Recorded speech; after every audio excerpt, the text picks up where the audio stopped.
know. I just sent him the link. I'm running behind, but we're here. We're here. Episode 78. 78. I got a new haircut. You did. You're looking sharp. Dude, it's too hot for long hair, man. It is. It really is. I'm just going through photos of this past yesterday from my little trip to Billy's.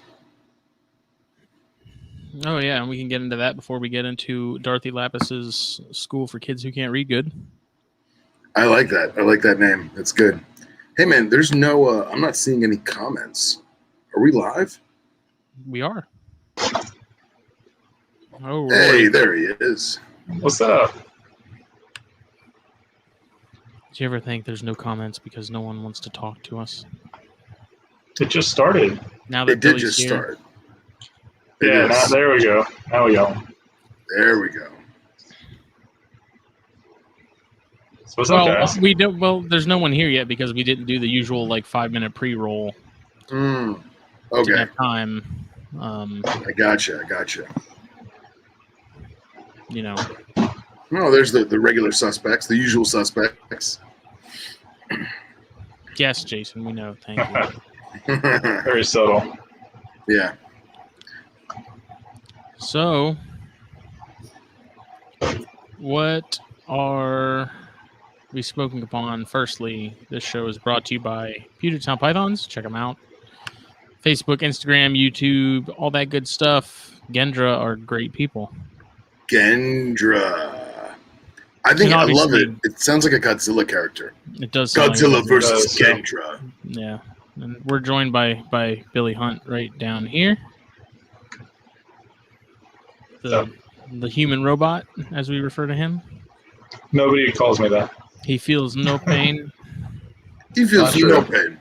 No pain. He feels no pain. I'm Russian somehow. I got a bunch of books, so we'll get into that momentarily. Yeah. Billy, are you running an aquatic bubbler in the background? No. You guys hear that? Stand by. Trying to run a professional operation here. I know. This is a very sluggish start, but I like it. It's homely. I'm so tired. You don't look tired. You look handsome as hell. Believe me, I'm...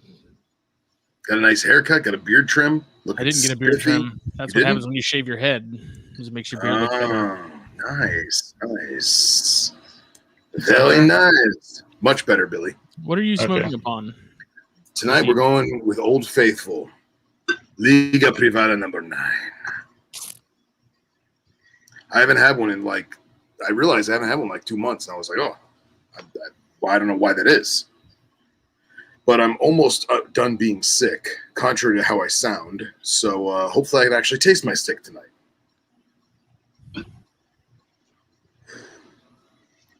Andy Middleton, Miguel, Dallas, Rua, or the Rua. Everybody's here. Yeah. The whole gang. So we just got in today the Mildias limited edition 2021. It's a nice 7 1/8 by 50 by 49. So nice. The blend's the same, just a special limited size. They only did 3,000 boxes of these bad boys. So there's actually only 30,000 of these cigars, which doesn't sound like it's a big deal, but that's not a lot of cigars. So yeah. I really enjoy this blend, so I'm actually tried in this size. And yep. I might have to get some coffee or something because I am running on fumes. I'm struggling. Running on fumes. Well, Billy and I can hold down the fort if you got to go grab a cup of Joe. I bought a Bang earlier, right? And I'm sitting at work, and I was like, oh, man, I should drink it. I'm tired. I drank it. And here I am, 4 hours later, tired. So it's going to be a short one is what you're saying? No. I'm just going to sleep real good. Oh, that sucks, Bill. So I can wake up super early and get some snakes packed up to be shipped out. So Nice. What are we shipping? Cyanea. Oh. Are you at liberty to say where they're going or no? No. Okay. Fair enough. We know where they're going. You know.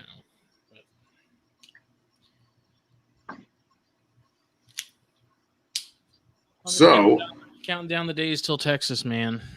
yeah, man. 2 weeks, man. 2 weeks. It's crazy. My damn snakes are gonna hatch while we're gone. It's all right. They're in good hands.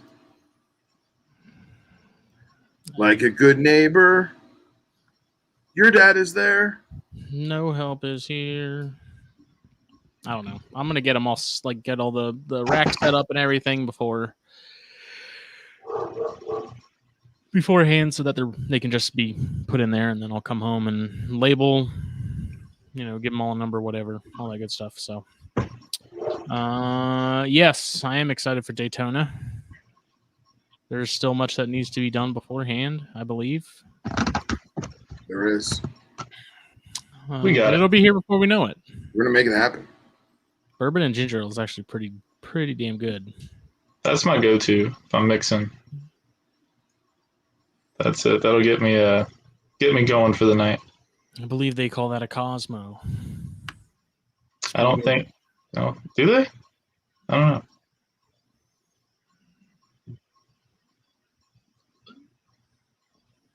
How was your venture up to the Hunt compound there, Philium? It was magical as always. This time, the lady friend, girlfriend, whatever you want to call her, joined us, which was wonderful. And it's funny because she loves going herping as much as all of us do. And this whole reptile world is new to her. And we go root cruising pretty frequently. I mean, I'd say at least once a week. And it's funny because I was telling her, like, I went to pick her up because her house is on the way to Billy's. And I got to her house and she was getting her purse and stuff. And I was like, yeah, this is our first like road trip, It's like our first road trip. And she looks at me and she's like, really? Because didn't we do like 400 miles like 3 days ago? And like, I thought about it and I was like, we did do like 400 miles. Like, you don't realize that when you're road cruising for like 5 hours, like it's the same. It's still 5 hours in the car. We just weren't necessarily going anywhere per se. We're just doing like laps and circles of areas. So it really wasn't our first quote unquote road trip. It was our first time going somewhere, which I thought was cool. And it was different. It was different. Yeah. We had a legitimate destination opposed to just driving around aimlessly on dirt roads for hours, But yeah, she loved it. She got a great kick out of it. Billy and Anita are wonderful hosts as always. And it was cool for me because my girlfriend, her name's Anna Maria, she had never experienced a lot of unique animals. And Billy has some stuff that's just breathtakingly gorgeous. At the same time, rather rare, rather unique. And I told her, I was like, man, there's some people that, there's some of the snakes that she was holding. There's people that have never seen this stuff in person. And like, you get to play with it right now, which I thought, and she got a huge kick out of it. She absolutely loved it. So, it was a good time. And Billy, am I allowed to talk about what I took home? Absolutely. So I got my first ever pair of captive bred Nova Guinea locality carpet pythons produced by the one and only Mr. Billy Hunt. Yeah, you got some nice ones. You got some real nice ones. I am absolutely stoked and enamored and doing everything in my power to not be a helicopter mom. I set them up last night and they're just adorable, man. I have pictures. I'm actually, the whole start of the show, I've been looking at my phone. I've been going through photos because I didn't go through and like delete the blurry ones, but I must have took like 500 photos of your house yesterday. You took a couple, yeah. I took a couple.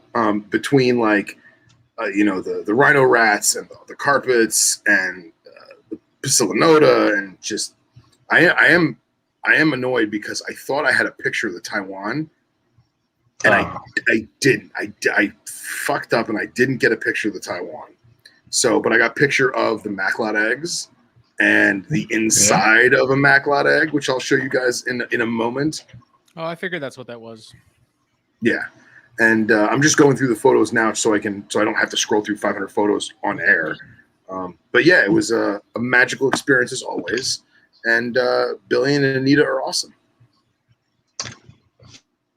Funny thing, Anita actually got on me today. She was like, "You should have taken it a little easy on Anna Maria." She's like, "That was a lot to throw at her, you know." And but she did good. She stuck in there and listened to me ramble for. Oh man, when I'm in the room and somebody's willing to listen to me, it's pretty dangerous. But she sat there and was listening, and when she was holding your Nova, she sat there for like 20 minutes and just stared at it. You know, like the look we all get when we see something we really like. Yeah. Oh yeah, dude. And what's funny is after we must have given her 15, 20 snakes to hold while we were talking and BSing. And then, like, I think we went out back to grab a beer or something, you know, refill drinks, and we come back up to the room, and I don't know if it was me or you, Billy, but somebody asked her, like, what's your favorite so far? And she's like, I don't know. I just don't know. Just so many cool animals. And then Billy busted out the baby Novas, and we started like looking at them, and you know, Billy was kind enough to let me cherry pick stuff. And I think she's holding two of them at the same time, and she's just staring at the one in her left hand. And then I don't know if I asked her or she said it, but she's like, I think this one's my favorite. Like, just like leering at it, like that look that we all get, you know? And it was just super cool to see that. Like, and I don't know if that's the first time for her, but like, it was cool seeing that, you know, that interaction from an outside point of view, you know? Yeah, for sure. Like I was telling you, I've had people in the past tell me that I'll look at the snakes, you know, more adoring than I do, you know, other people. So it's funny to see it on the other side. Oh yeah, but it was awesome. Mike, I don't breed rhino rats yet. I just got a pair. They're coming up on 2 years, so a couple seasons I'll give it a crack and see what happens. Hopefully they do. I got my female, Phil can tell you, is developing a lot of blue that I wasn't expecting. So yeah, very happy about that. A lot of blue, and you know that as she matures, and especially imagine when she goes hormonal. Oh my God, it's going to be crazy. Yeah. You know, but that is such a cool thing to see. Because when was the last time I saw that snake? 6 months, maybe. Not even? Yeah. Well, February? It was February. Was it February? Yeah. It was the get together. No. It was super February. secret get together. The super secret get together. Okay, so yeah. So the amount of blue in 3 or 4 months that pops out. I mean, had the animal shed since then or no? Yeah, I cleaned her a day or two before you guys got here, and when I took her out, I was taken aback. I was like, holy crap, where'd this snake come from? Because I remember going to Rob's place and he was casually pulling out neon blue rhinos. And I'm like, dude, what the hell? And now this one's turned into that. I'm like, okay, might be working with something here. But that's awesome. Yes. So, sorry, Smitty. Should probably not talk about the rhinos too much with Smitty. Yeah, right. He's, Too soon. It's too soon. Yeah. Now, what's funny is, Andy Middleton just commented, do rhino rats get hormonal blue like chondros? I always thought they did. I thought them and Bear and I do, but maybe I just put my foot in my mouth. I can't say for sure. I don't think it's as drastic because the ones I saw at Rob's place were pretty freaking blue and they weren't breeding or anything. And they were males, females, all that. So. Yeah, Mike, they're awesome. I'll get more as well. They're I'm kicking myself for not getting them earlier and having a big army of them right now, but we have them now. So, Justin, I'm sorry, buddy. Bastard. You'll be on the list. How about that? You're on the list. Ooh, I'll get rhinos sometime in the next 10 years, guys. Look, man, Billy told me I was on the list for Novas, and I was like, all right, cool. And then wham, now I have them. Boom. Magical.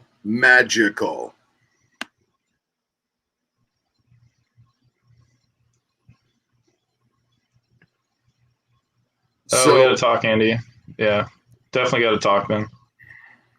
Yeah, Andy got the Subok bug too. So did he now? Oh, I didn't mention that. So apparently, so me and Anna Maria are driving to Billy's, and somewhere around Yeehaw Junction, maybe the Lake Wales area, middle of Florida, all of a sudden she bursts out laughing, and we're in the car, and I was like, "What's so funny?" And she found a TikTok of apparently it's a Transpecos rat named Linguini, and it's this rat snake's page, and every single time the rat snake flicks its tongue, it goes "Ooh," like every time, and it's hilarious. It really is.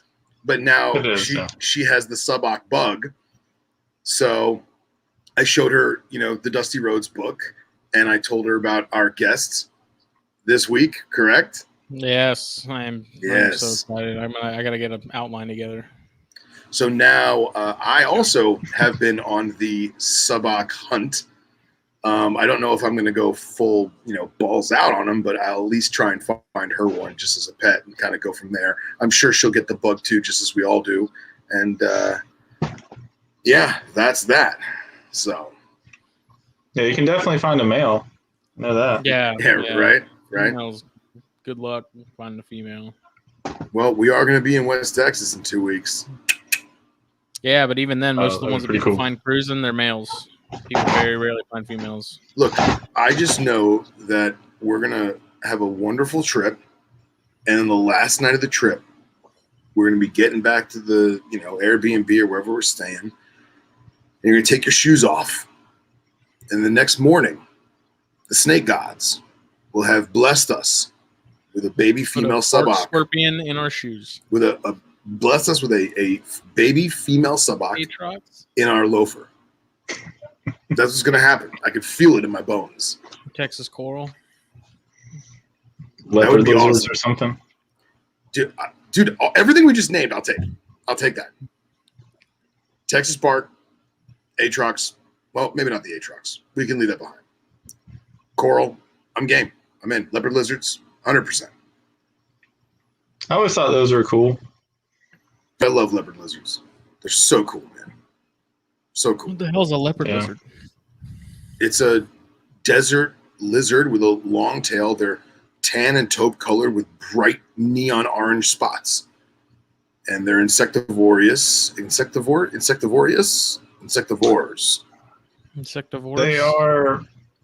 They're reminiscent of, I guess, collared lizards would be a good. Yeah, they're cousins of collared lizards. Yeah, but they're like longer tails and stuff. Mm-hmm.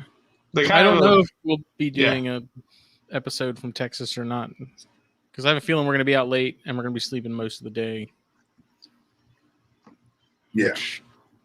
I feel like I'm not going to be able to hang, man. It'll be like 11 o'clock and I'll be in the back seat just sleeping like an old man. You better make it work. Yes, Andy. Yeah, if they find those, that'd be awesome. Find some of those, Phil. Oh, Stenocolis. Jesus. Dude, could you imagine just like walking out to your car one morning? It's like a hot morning. All of a sudden, there's just this bright neon green snake poking out the rim of your tire. Like, that would just be awesome. After seeing those at Rob's place, they're definitely on the short list. Those are cool snakes. You know what really what were you going to say? No, they're like, they feel different when you hold them. They feel different from other rat snakes. It doesn't feel like a corn or a yellow rat or something like that. Like their heads are super longer, and the heads almost look like the baby olive pythons. Like with how skinny and long it is. Right. And they feel different. You have to hold them to really get it. They're cool snakes. Yeah, very cool. The one that got me like recently was, I don't know if you guys remember, but I don't know if it was last year or year before, there was a flight I don't know if it was coming out of Mexico City or going to Mexico City, but there was like a 4 foot or 5 foot Stenocolus like up in the carry-on compartment on the airplane. And like the thing was like cruising up around like the rafters of the plane, and people were like freaking out midair. Like, how great would that be? Could you imagine if one of us was on that?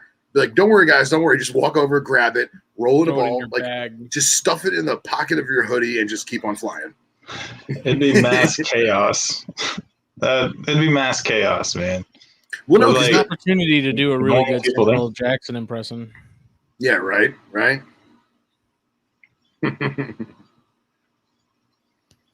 Last time Phil said I feel it in my bones. All we found was anxiety from Casey nearly falling into a moat. Thanks, Steve. Thanks. Clayton asked, what part of Texas are we going to? We will be nomadic in the southwest region. I need to look at the itinerary again because I think my mom was asking me where we were going, and I was like, Texas? Yeah, we're actually going to be. It's going to be. That narrows it down. Out and murder me, and I wouldn't know it. Couldn't tell you where I was going. It is extreme southwest Texas. We're going to be in a little bit of the Big Bend area, but we're basically going to hit up, I think, 5 or 6 like wildlife areas, and be in, I think, 5 or 6 different towns. So it'll be fun. I'm excited. It'll be awesome. I guess since you guys are talking about your Texas trip, me and Casey are going on a trip too next month. Oh yeah, let's hear it. Yeah, we're going to. I'm trying to look it up real quick so I don't butcher the name. There's a show, NRBC in Illinois. Oh yeah. Short, something Berg. I can't say. I don't know how to say it. But if anybody's going to be at that, me and Casey will be hanging out at least Saturday. Awesome. The not Tinley show. Schaumburg, I guess. Are you guys like shopping for anything specific? You guys just going to go? Casey hit me up and was like, "Hey, you want to go?" I was like, "Sure, let's go. Why not?" It's I like how Casey referred to it. It's Tinley's not really Tinley. That makes sense. So I got you. So it's the same characters. Schaumburg. Thanks, Brad. The same characters from Tinley, but it's not Tinley. Yes, a little smaller. Okay, not cool. Tinley show. Yeah, so I'm excited. It's always nice to go to shows in different regions because, nothing against the shows here, but like even Daytona, it's usually mostly the same people I see at all the local Repticons here, and then a couple more other guys. So it's always nice to see what the other guys in the country are doing. Rin Tin Tinley. Yeah. Oh yeah. Yeah, we all have stuff coming up coming up soon. Yeah, man, most definitely. Forgive me for not being more interactive. I'm just getting these pictures so I can throw them up there for you guys. Yeah, we want to see them. Yeah, start putting stuff up, man. I got to go through them all. It's crazy. Just throw something up. I'll be good. 6 books to talk about this eve. I have a lot, and I also have a non-reptile book if we have time. I too have a non-reptile book.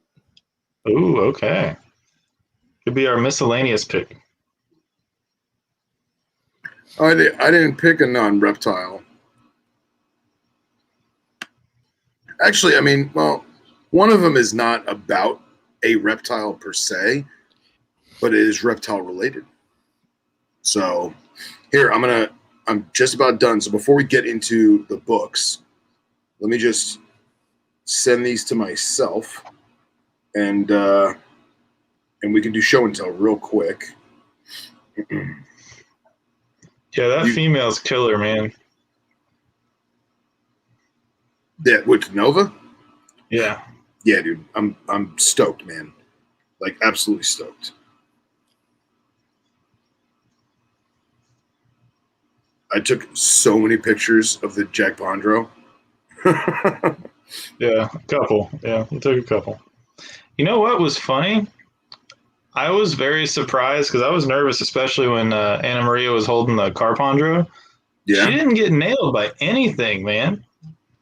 I thought for sure she was going to get something. That Carpondro was making me a little nervous. I was like, oh, that'd be a bad first one.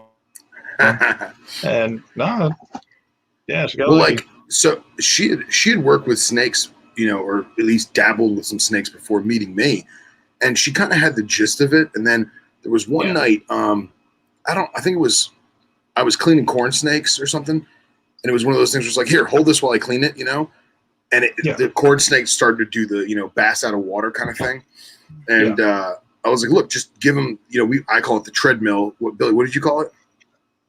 Just walking them. Just walking them, right? So just doing walking the snake in through your hands. And I think once she realized that concept, it was downhill from there. She just knew. She could just feel it out.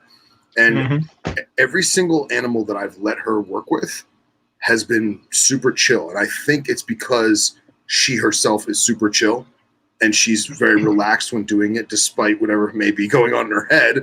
But she, she held them all awesome, I'm I'm really happy. I definitely could have put a psycho in her hands if I was me. Yeah. I mean, we're not going to put the Ridley eye around her neck or anything. Mm-hmm. You'll see some in a second, Billy. He's got some. I have to modify the photos because if I try and put, the iPhone takes those live pictures where it's like a microscopic video. If I try and put that up, the algorithm or whatever that does for StreamYard, it won't let me show the pictures. So I have to basically send them to myself and then open them that way. Okay. Well, you want Billy to show what his non-snake book is while you do that? Yeah, let's do that. Okay, you want me to start? Yeah, start the non-snake book. Better be a Harry Potter book. Absolutely not. Those are too big. Can't read those. There's no pictures. Yeah, there's no picture. This one has pictures. So you guys know that the past year or so I've been on a carnivorous plant kick. Oh yeah.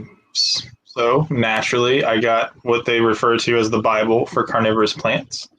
The Savage Garden.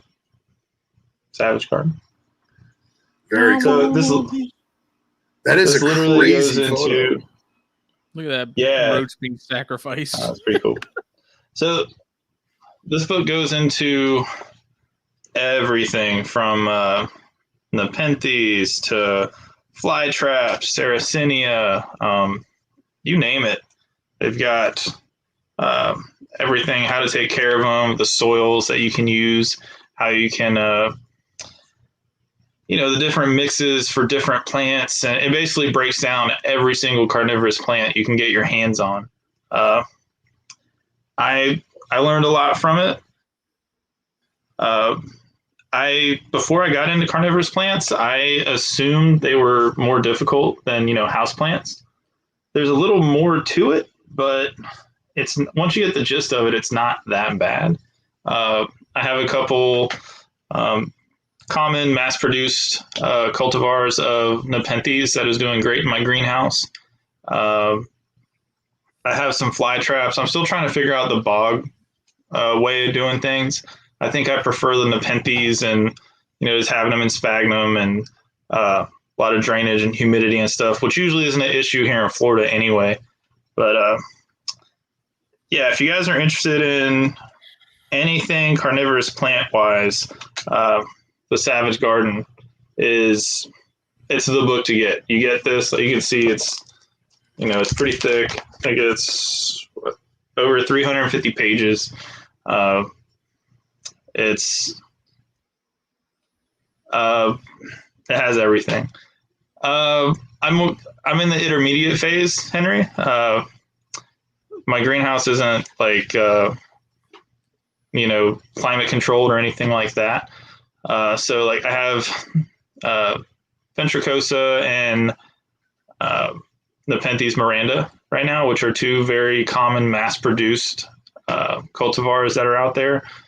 But I want to eventually morph into getting specific species. Like I want to get Fusca, Veitchii, Truncata, stuff like that.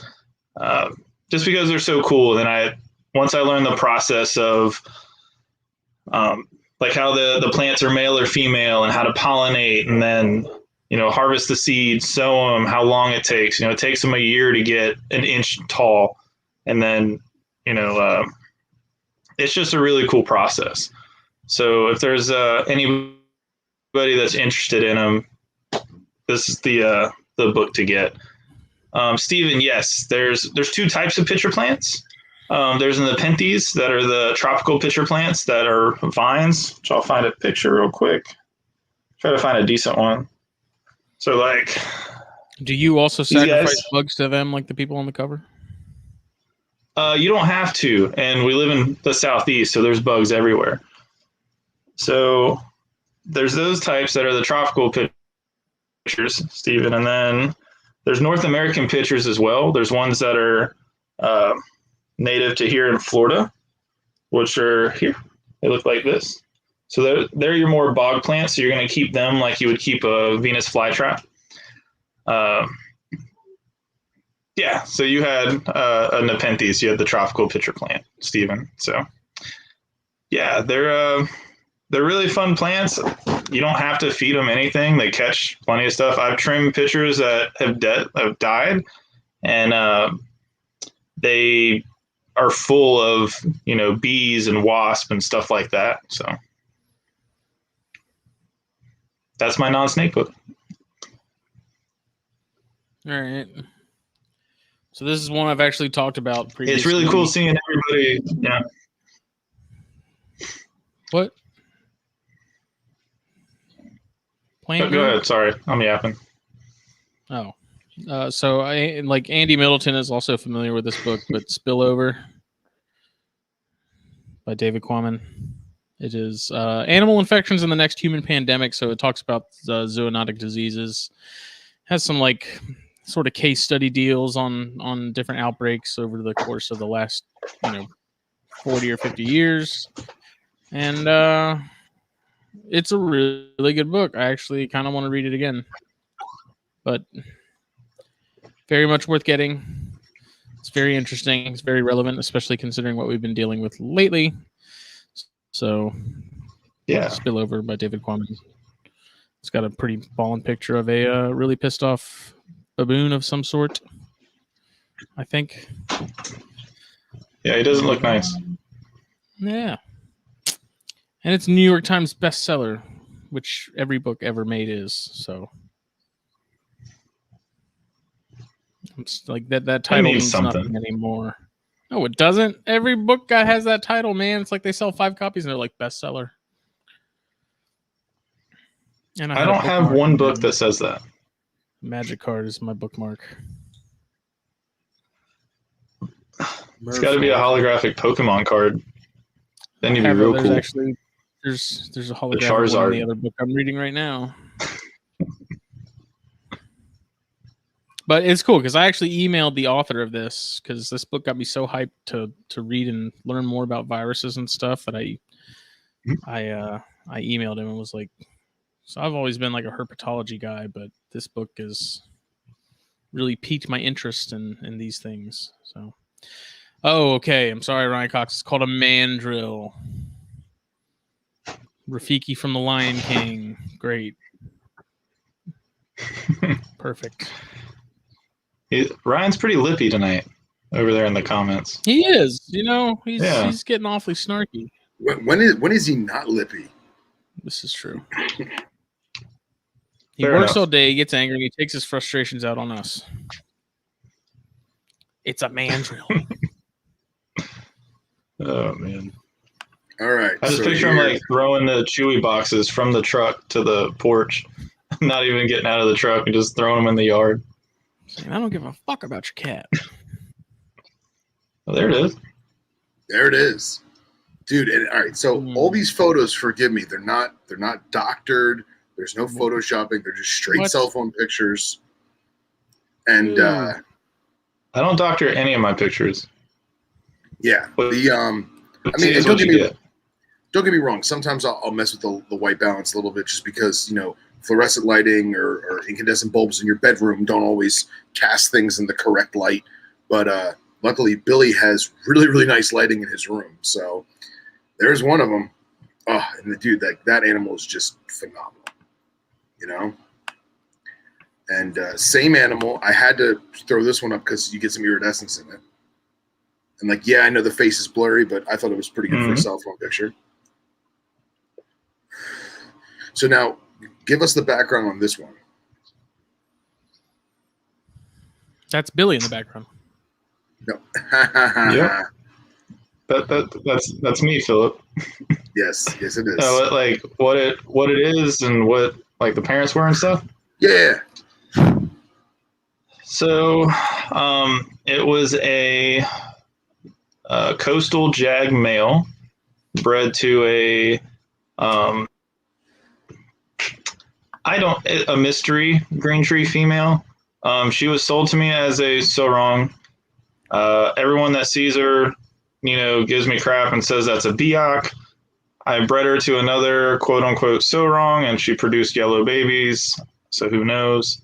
But she's a cool green tree. Used her for the hybrid project. The snake's actually a lot bigger than it looks. But that snake could probably take small rats? Yeah, I would say definitely. It could take a medium, but it would be a big meal. Yeah, so they should be bigger. They're 2018s, but I was gun shy the first year and a half because of my experience with green tree babies.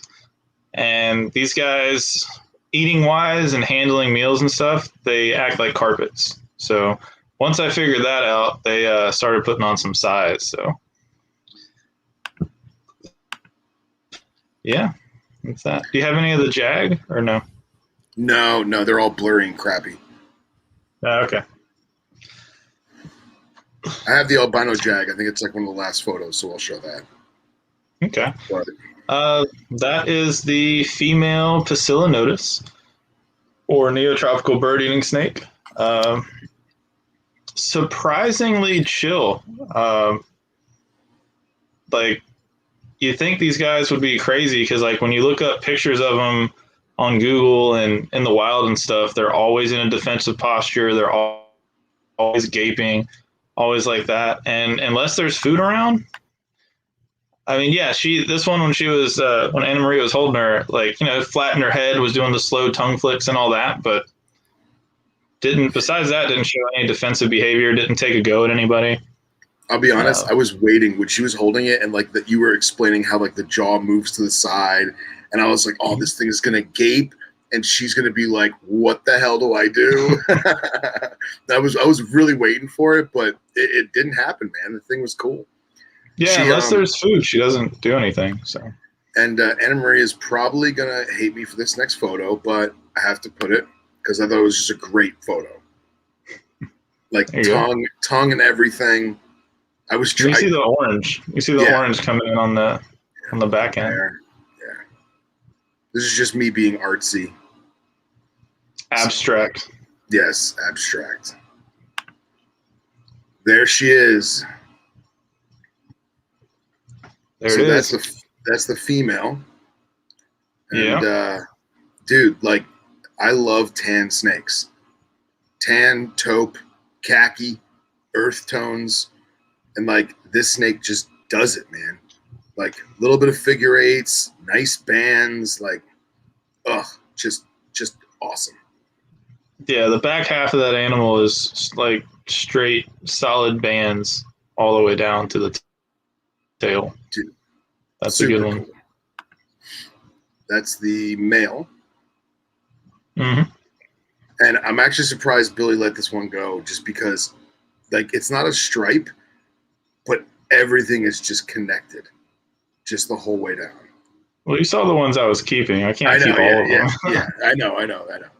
So, And I thought that's a good picture because that shows both of them.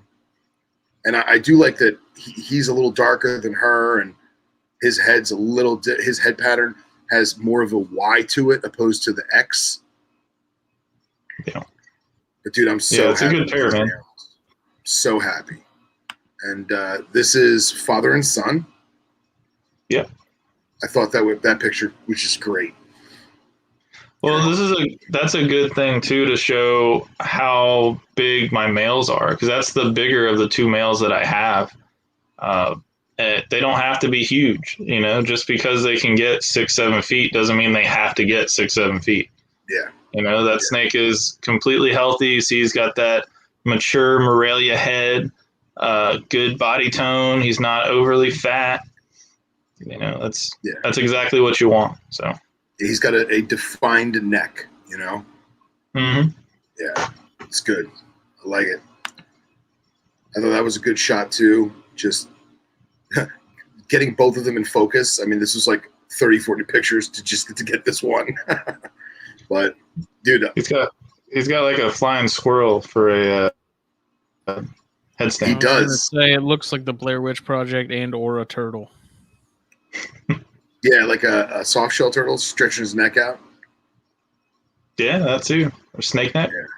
Yeah, snake neck. Yeah, I don't know. Honestly, the more I look at it, it's probably more flying squirrel. You can see both. Depends on how you look at it. Yeah. Yeah, I'm gonna regret letting go of this one. I'm already seeing it. And dude, the more I look at it, like it has a very pronounced dumeral boa feel to it, right? Yeah. Like it gives that dumeral boa brown contrast. I like it. Clearly, I like the male a lot. So. But it's cool too. Before you go to the next one. So one thing I've always liked about Jags is how their pattern will make like letters, within it. Right. When I first started, my initial one of the write-ups for one of my initial logos was a snake, and then Uwabami would be written on the side of the snake, and it would be like part of the pattern because we saw snakes that had that. With the Jags that have the X's and H's and all that kind of stuff. The Novas have that too, because some of them look like Jags, but you don't have the neuro going on and all that stuff. So it's like the best of both worlds. Yeah. Sorry, I forgot to add these two pictures. So here we go. This is this one. This one. Sorry, they're big photos. They got to load. Here is the Maclet Eggs. Finally, someone pronounces it right. No. We say it ironically now, Smitty. Yeah, it's literally to make fun of you. Mess up, man.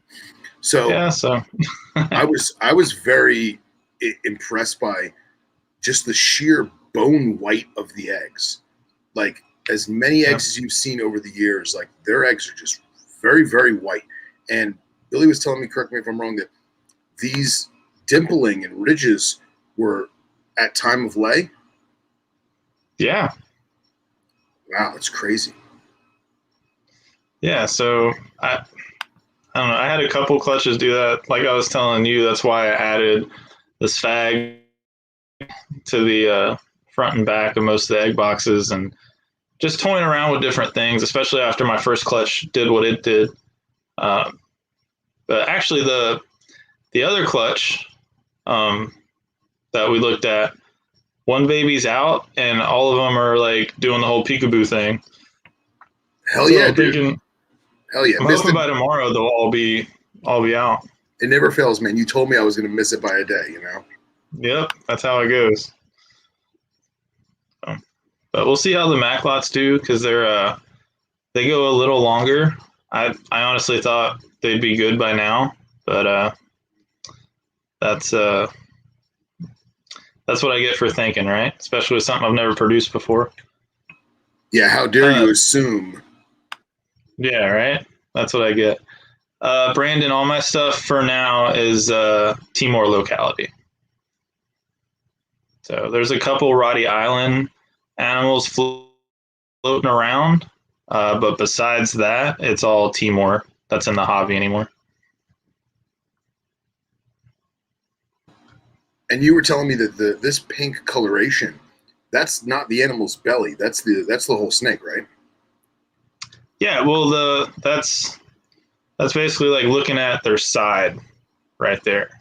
Okay. So they'll be really faded. They come out, to my understanding, looking like olive pythons, not very patterned.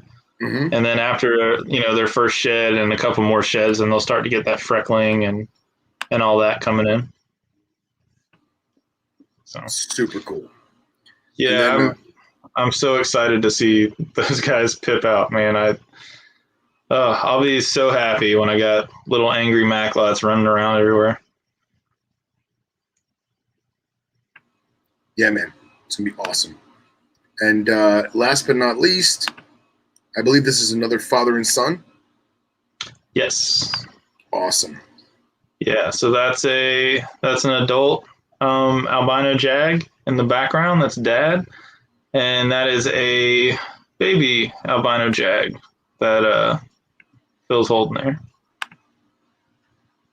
I forget if that's the actually that might be the caramel albino jag. Looking at the back end, the bands and stuff.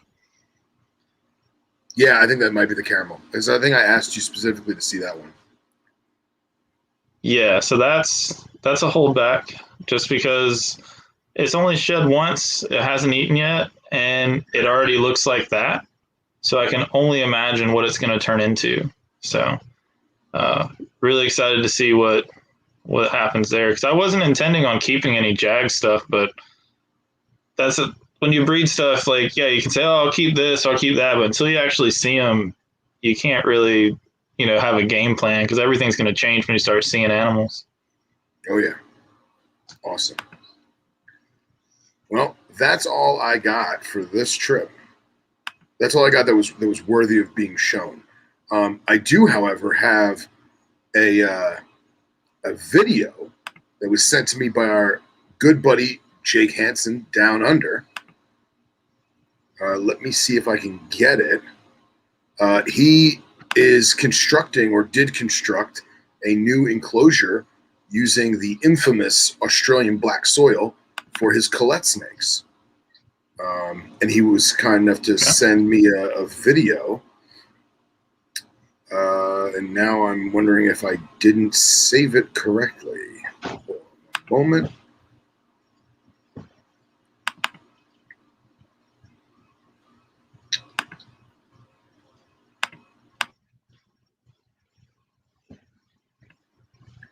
Yeah, I think I'm going to have to, let me see if I can steal it from Facebook real quick, because I don't think I actually saved it correctly.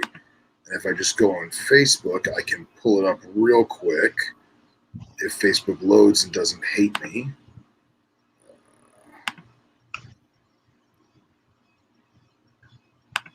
All right, let's pause this. This Facebook auto loads. I don't have the specifics as to the size of the enclosure. I don't have the specifics as to the lighting or who made the enclosure. Obviously, it's in Australia because that's where Jake lives. But I do know that you'll see there's 2 holes in the dirt. Those are underground burrows that Jake constructed. And he did do the flooding of the enclosure so that the soil could then be baked so it would get the fissures and cracks. And without further ado, here is his new Colette's enclosure. The grass is live. He told me what kind it was. I forgot off the top of my head. He doesn't expect it to live too well in there, simply because of the way he has it set up in terms of, hydrating the grasses. But even once the grass dies, it's still going to look awesome. So you can see it's a good looking enclosure. Holy crap. Yeah. And you can see where some of the moisture is still in the black soil. And obviously the lighter colored is where it's drier. I know he said he's going to give it a couple more days before he actually introduces the animals. But it just looks awesome, man. It looks so cool. And I told him he definitely needs to get in contact with that company I was talking about, petbackdrops.com. And I told him, take a picture of, where they're living in the wild. Obviously, his are captive bred, and get a backdrop on there, man. Because I feel like that cage would look so much. The cage is amazing, but it would just give it that little extra something if it wasn't just a black background, you know. But super cool, very impressive. And I love it that he's giving me, play-by-plays, because I geek out on that shit hardcore. So Absolutely. That's like a zoo-grade enclosure. yeah, man. Looks great. Good for him. Yeah.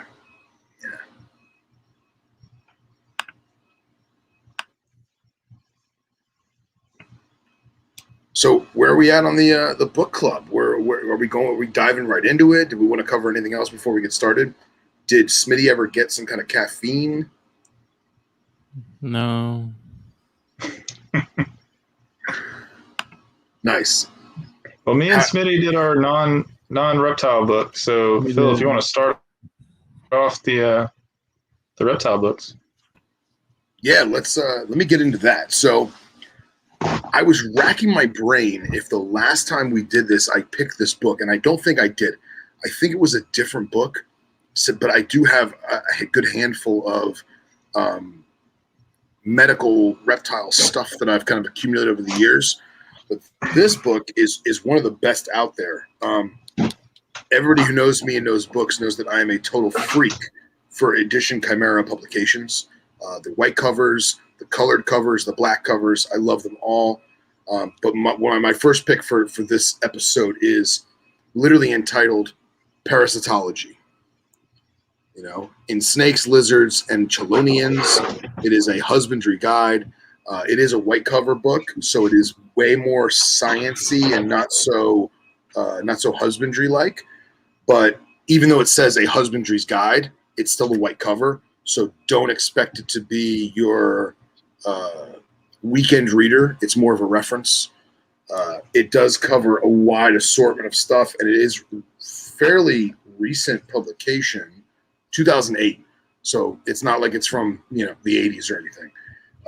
But it goes into everything, and it covers damn near everything. So it goes from ticks and mites into internal parasites, nematodes, leeches. It gives you micro and macroscopic views. So if you are doing your own slides, your own fecals, what have you, you can kind of get an idea of what you're looking at. It was written by two different doctors, so it's not written by some guy in his garage with a microscope. Nothing wrong with that. Yeah. And then it goes into different roundworms and fluke worms. And it can also show you symptoms, what to look for. God forbid an animal passes and you have no idea of why it passed. For example, I really love this picture. This is a panther chameleon post-mortem with roundworms under the skin. So you can actually see the roundworm under the skin. And I just think that even if you're just looking through pictures and scanning it, it can give you an idea of really what you need to be looking for. And it goes into trematodes and the eggs and the life cycles and all of that.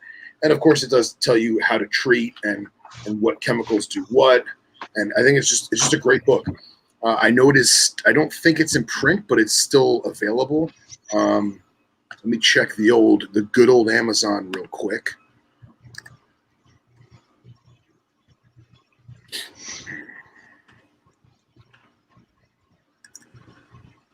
And almost every single Edition Chimera publication can still be ordered from them in Germany. So if you're willing to pay the freight and wait, it usually takes about a month, if not maybe 5-6 weeks for the books to get from Europe to us. There is a distributor, I believe, in London that takes care of North America.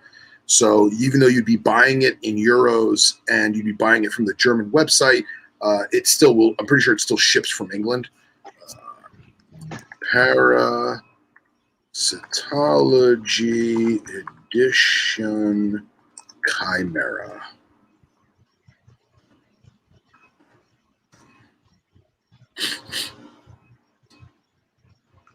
Okay, well, clearly I was mistaken because there's only one on Amazon and they want $1,000. So they're out of their goddamn mind. Well, that settles that. Yeah, the book is only about a half an inch thick. So, yeah, that's crazy. I feel bad about showing it off now. All right, so let me go to Edition Chimera's website and see what they're charging for it, because people get a little wonky on Amazon. Smitty, if you need to go get something, bro, go get something.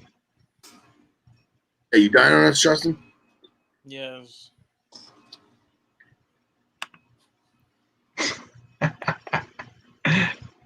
He's a zombie. All right, so let me find this book. No results. What? Oh, it's because I'm in German. That's why. Change language. Jackass. Jackass. Jackass. All right. Parasites in apes? I don't think so. All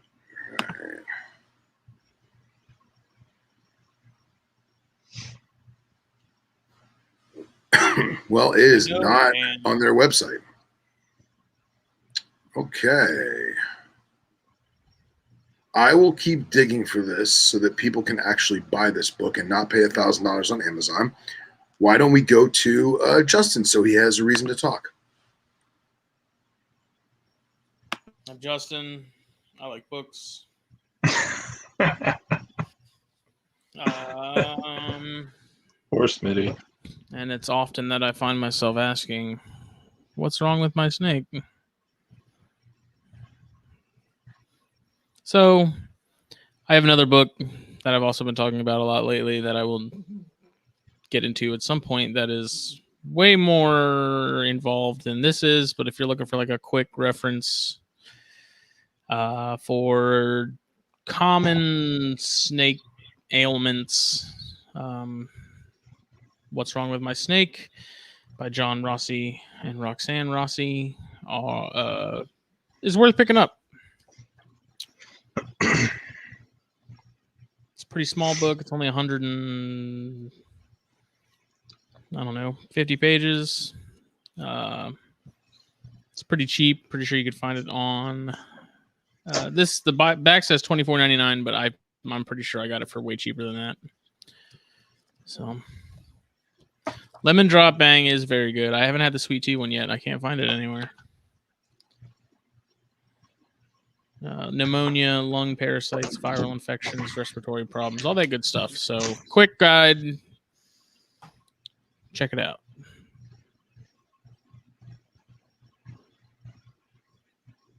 My turn? Mm-hmm. All right. So this is one that I like a lot. This is Honduran Milk Snakes from Doug Mong and James Tintle. It's a fairly recent book. Let's see what year it was. 2013. One thing I like about this book is that let's see if it shows it here. Table of contents. Every chapter, I don't know if you guys can see or not. Well, I can't see because of the lighting, but on the pages, each chapter is a different color. So if you see what the colors are, I thought that was a really good idea. To where if you just grab the book and you're like, oh, I know breeding is purple, you go to purple, and there you go. You got it. It's an easy, quick reference thing. Yeah, that's awesome. It goes into the history of Hondurans, the hobby Hondurans, all that's different mutations. There's a lot more mutations to these things than I thought there was. I've always been very interested in Hondurans. They're still a bigger colubrid, so that's kind of my MO when it comes to colubrids. Overall, it's a really good book. They go over some cool stuff like snake anatomy if you want to nerd out on that, all the scales and all that. Let's see, find something else cool about it. Does it cover all the different subspecies? It is just all Hondurans. Just Hondurans. That's all it is. So it's Yeah, So so everything you would want to know just about Hondurans, this is it. so it doesn't cover any other tricolors at all. No, so no Okay. Pueblans, no anything like that, apricot, nothing like that. Okay, cool. It is 170 pages long. It's a super Wow. easy read. You can see how, they have graphs and, pictures, stuff like that. I'm not so I like books a lot. I don't, I'm You're not the like biggest reader, you're but like me. You can't do cover to cover. You use them and you read what you want to read. yeah, exactly. And even if it's a book I'm interested in, if it's like dry content, it's hard for me to just knock it out like all at Yeah. once. This book, I was able to sit down and I read the whole thing in like 2 hours. Like it was just a Oh really wow. easy read, really good information. Of course, there's pictures. I know there's a joke in there somewhere, but it kept me engaged the whole time to where I wanted to continue to go about it. So I know Hondurans there's nothing crazy about their as far as taking care of them stuff. They're pretty straightforward. As far as colubrids go, you keep them just like corns and kings and all that. But if you want to dive deeper into what's out there, there's a lot of projects I think most hobbyists don't know about. I know I didn't before I read this book, different lines and stuff. It's definitely worth picking up. And I don't think it's that expensive. And it is on Amazon. It's where I got this one. So there you go. Awesome, man. I'm definitely going to look into that book because I've kept Hondurans over the years, and I don't know if it was either you or maybe it was Casey was talking about getting some Xanthics, and dude, like I started looking at them again, but I put all colubrids on hold because obviously I have to get into the subox, so we'll leave it at that. I'm still looking for glades rats, but dude, I love species-specific books, man. I really do. Yeah, absolutely. And you says 160 pages? Yeah, 160, 170. Yeah, and that's yeah. awesome, man. That's all the information that you're going to need for one specific species. I think that's great. So I'm totally going to look at that. Another cool thing, Doug Mong, who wrote the book, apparently he's like 20 minutes from me. Really? From here, yeah.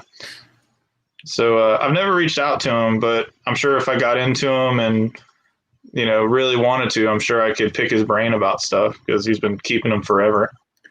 Well, what we got to do is I gotta get a copy of the book too. We'll get a couple pairs, and then we'll basically force him to have a beer with us and get him to sign them. There you go. Sounds like a good thing to me. Look, if you get Hondurans, I'll get Hondurans. Oh, I want Hondurans. I have always really liked the tangerine albinos. For whatever reason, when it comes to Hondurans, I like the morphs more than the normals. Yeah. It's weird. They're like one of the few species that I'm. Morphs are better than regulars. Yeah. Yeah, dude. So I hate saying it, man. I mean, okay, sorry. You guys are gonna see it. Dude, I know you guys know what they look like, but no, dude, and like Ghost is just awesome. All right, stand by. Yeah, the last Honduran that I had was an adult male tangerine that was so red that it was basically just red with black bands. And jet black bands with jet black markings on the face. And he got probably like almost 5 foot. Named him Diablo. Well, it's the two-headed one, but you get the idea. Oh, yeah. Basically an albino tricolor. Yeah. That's basically what they are. But just how they hold that color into adulthood, and I mean, they don't look any better as babies than they do as adults. Yeah, I literally was just about to ask you about them. I know. just about to say that Vic's got him. So, and he's in your neck of the woods too, which is even better. Yeah, no, I've already reached out to Vic. He knows what I want. He knows the deal. I like it.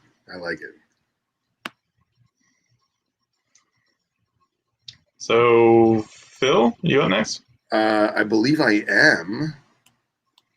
So my second book is, oh, by the way, I found the parasitology book. However, it is sold out across the globe. There is one place that has it. So whoever's watching this live, you guys get first dibs. And you're going to have to call them in a different time because right now I think it's actually, you could probably call them right now. So it is the herpbooks.com.au. So this is the Australian herpbooks.com. They have parasitology and snakes, lizards, chelonians, a husbandry guide. They only have one available, and it's $70 Australian. So whoever's quick to the draw, if you want this book, I highly recommend you buy it from them right now. So go check it out. And my second book is nowhere near as hard to find. It is also out of print because it is an older book that they keep doing like print runs of. And that is Krieger Publications, Geckos, spelled correctly, the German way. So this book is, I believe, published, I think, 1999 or 1997. Let me take a look real quick. Wow, I was wrong, 95. And it's originally a German book. It's translated by John Hackworth. But this book has so much information about geckos overall. If you're just getting into geckos or you're curious about geckos, if you can find this book, I know it's on Kindle. I think it's like $10 on Kindle. It has everything that you'd ever want to know about geckos, and it's a broad spectrum. So it covers arboreal stuff. It covers Southeast Asia, Africa, North America, South America, Australia. It covers it all. It talks about physiology, morphology, keeping them in different vivariums. I'm trying to find some good pictures to show y'all. It is. Is there any Smith eye in there? Is there what? Any Smith eye in there? I don't remember. Let me look. So it covers general like types of vivariums, and it basically talks about the different families and the different vivariums and caging and stuff you would use for the different types of geckos. Obviously, there's thousands of species of geckos, so it's not going to cover all of it. But it does have a huge section in the back of different stuff. So, like, obviously, I flipped to the knobtails. It only has like 2 species of knobtail, but like, here we go. So here, it still calls them. Actually, here's Legionis. So it'll give you some pictures. It gives you some facts, and then it goes into the husbandry aspect. So, it'll tell you the habitat, the size, characteristics of the actual species, how difficult the husbandry is, and then it actually gives you the reproductive stuff, so, it hatches at, 28 degrees Celsius and 90 days or whatever it is. But yeah, I just think it's a great book. And even though it's outdated, it's not, because it does cover such a wide assortment of geckos. So yeah, that's awesome, man. I like that. That's my number 2 pick. And I am happy that it is on Kindle because it took me probably about a year to find the hardcover. Let me see if it's on, if the Kindle is still up on Amazon. Geckos.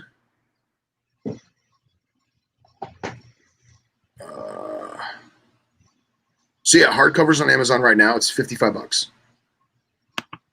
Nice. So, yeah. So again, it's an older book, 1995, but the information's great. Let me see. How many pages was it? Did you say that? No, let me see real quick. It looked like it had some thickness to it. Yeah. Let me not include the bibliography and shit. You can. It's cool. All right. So including bibliography and table of contents and index, 237 pages. Okay.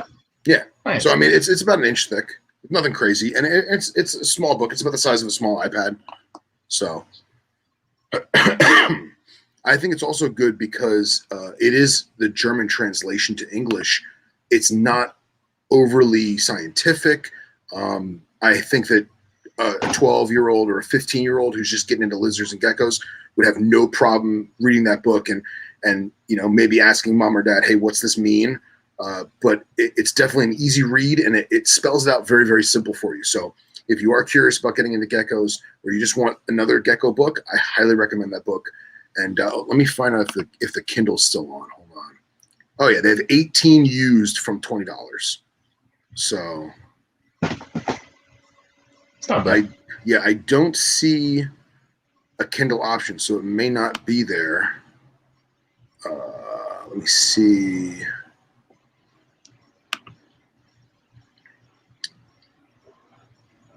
Yeah, the used ones are all like $25, $22. Used in very good condition, $33. That's not bad at all. Yeah. So I think Krieger Publication does a great book. They've always have. They always will. And yeah, I like that. I like that book. I thought it was good. So, Smitty, you're up.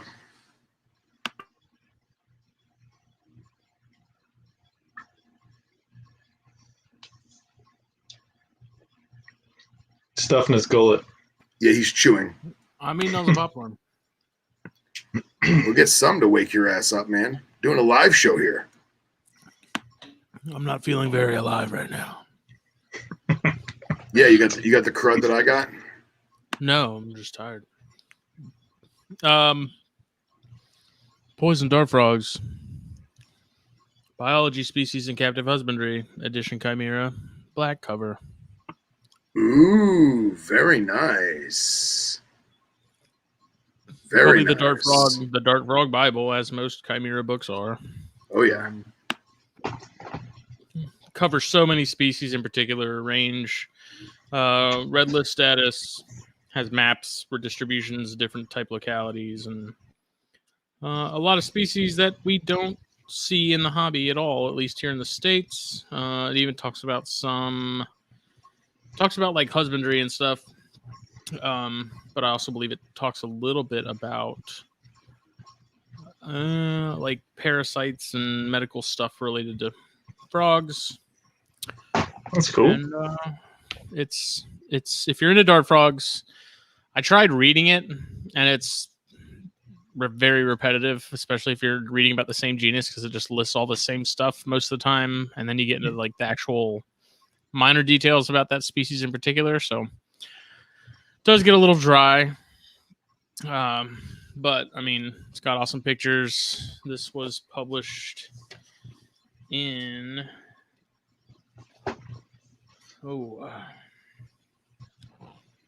2007. So That's I'm pretty sure recent. there are things that have changed since, but it's very good, very heavy duty. I had the Dragon Traders, but I feel like I talked about that last time we did this. So, like, I'm almost positive we did. So, Yeah, you did. yeah. So, Dart Frog Bible. It is expensive. I don't know what it's going for right now. There it is.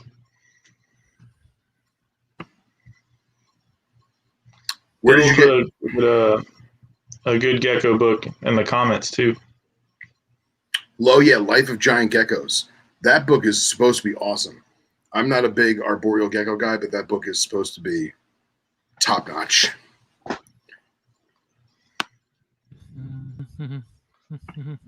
Ryan Cox says that he's reading a book that Billy would love. It's called American Snakes. Maybe we'll save that for the next book club meeting. This book is currently $127 on Amazon. Awesome.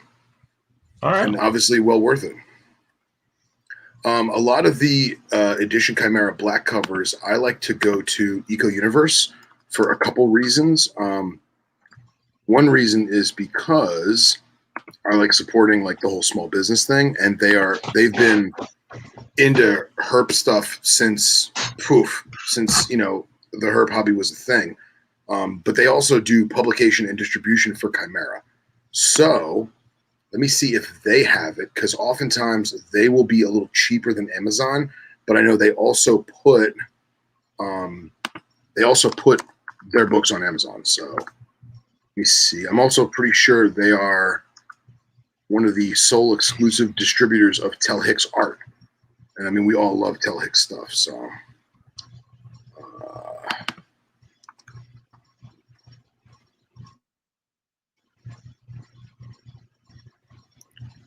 so they do not have it. So yeah, your best bet's probably going to be to Amazon.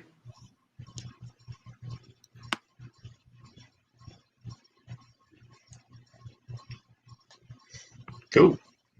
Nice. I just little side note. I just ordered the Bert. Forget how to say his last name correctly. Lang, the Agama International guy. Yeah. Yeah, I just got his 2-book series, or the ones on his life and stuff, because that's one thing I regret going to Daytona when I was younger and into lizards. I never got the thank you, Bill.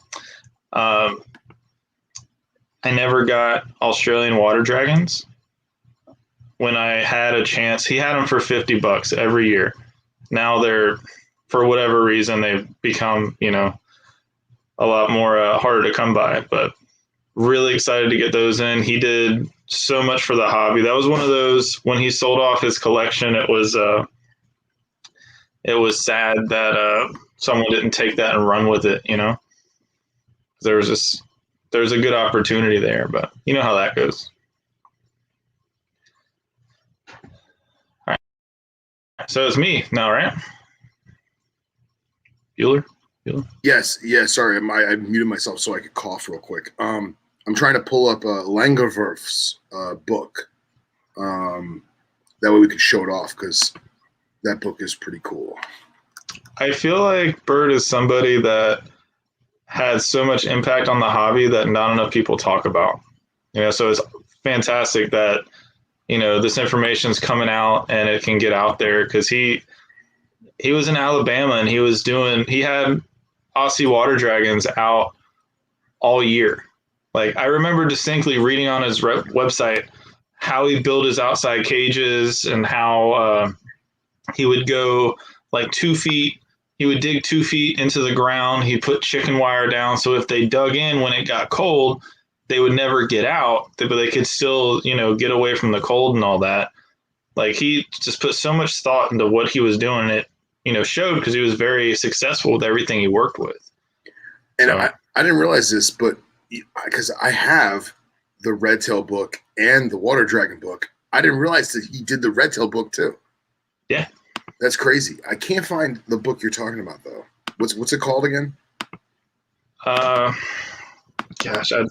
hang on. Let me look at my receipt. Yeah. I know Russ Gurley is the one that's selling it. Stand by. Sorry, guys. It's Lizard Man, The Life and Adventures of Bert Langerwerf? That's it. Yep, I found it. That is it. Here, we'll share this real quick.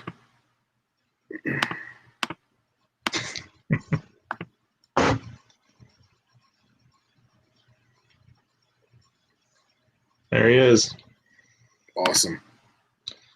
Yeah, so that's a brand new book that was just released like very recently. So you get a pack of 2 books, because there's 2 separate books that come in the set. And they're $75 shipped for the 2. So that, I mean, to me, that's a no-brainer. Yeah, no-brainer. That's awesome. Just for the history part of it, like, I know we've come a long way, but you can still learn a lot by, learning about how things were before we had what we have today. That looks like his cages in his yard, or in his on his property. Yeah, definitely. That's super cool. There it is.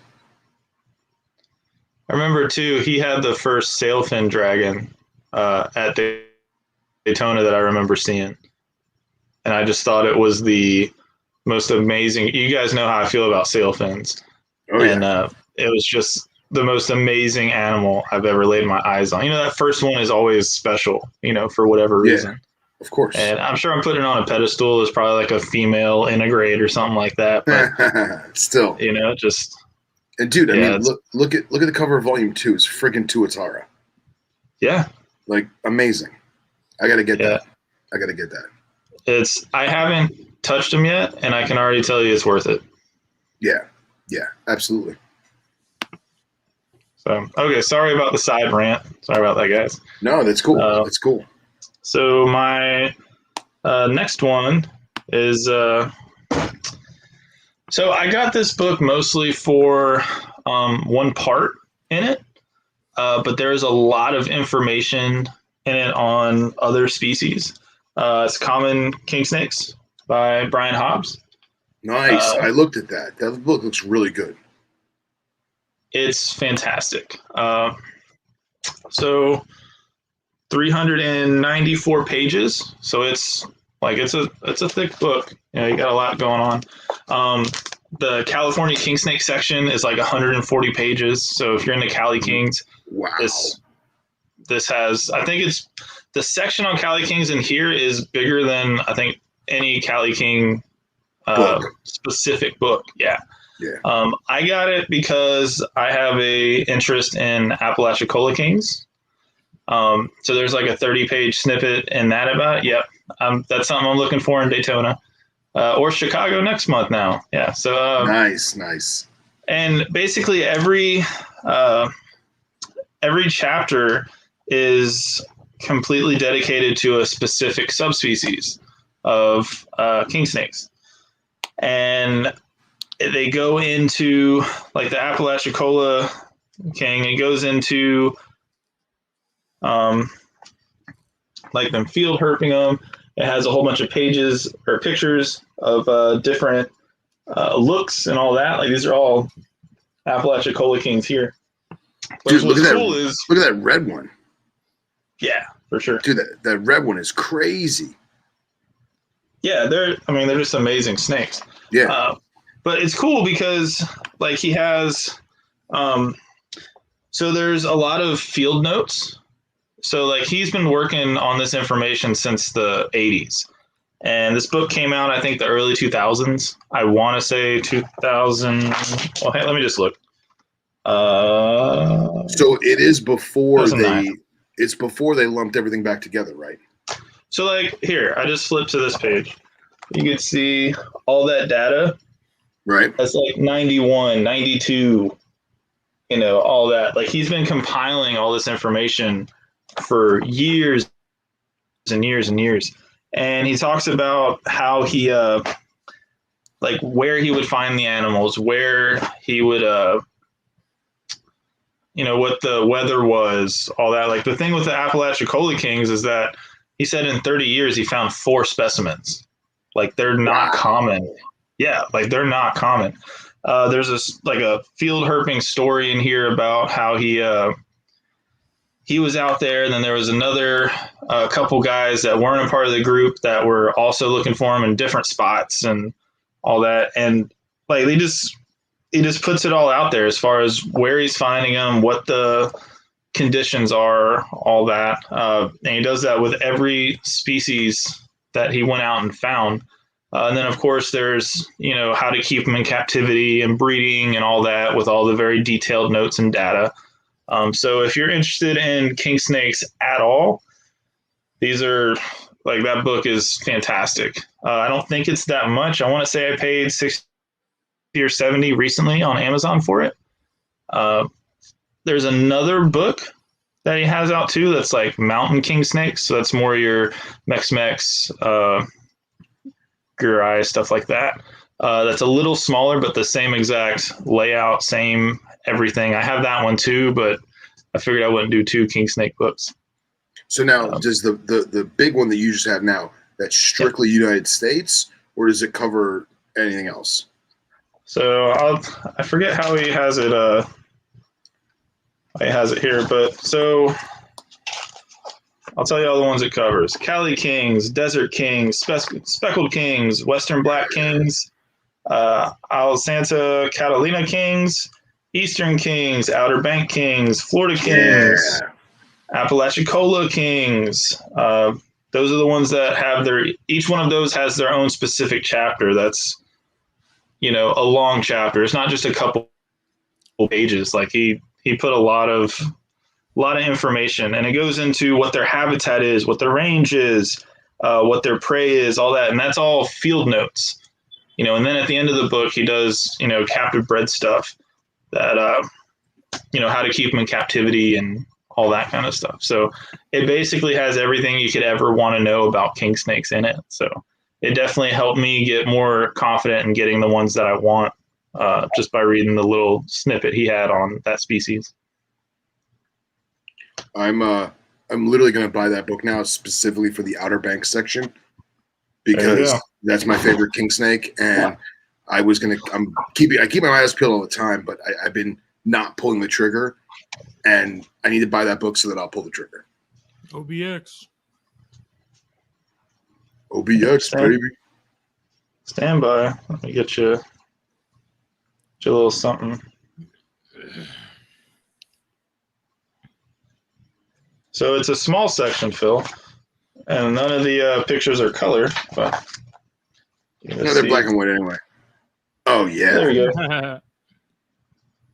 There, and then you can kind of see some of the info and all that. So yeah, that's awesome.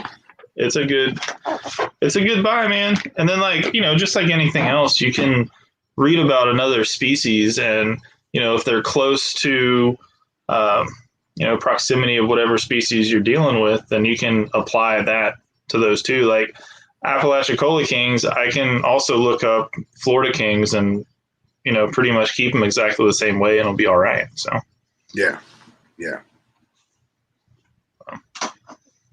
it's a good one. Awesome. I'm gonna write a book before I die. You are writing a book, aren't you? Or no? Yeah, kind of. I rarely have time to devote. I'll buy it when you finish it. All right. I'll buy mine.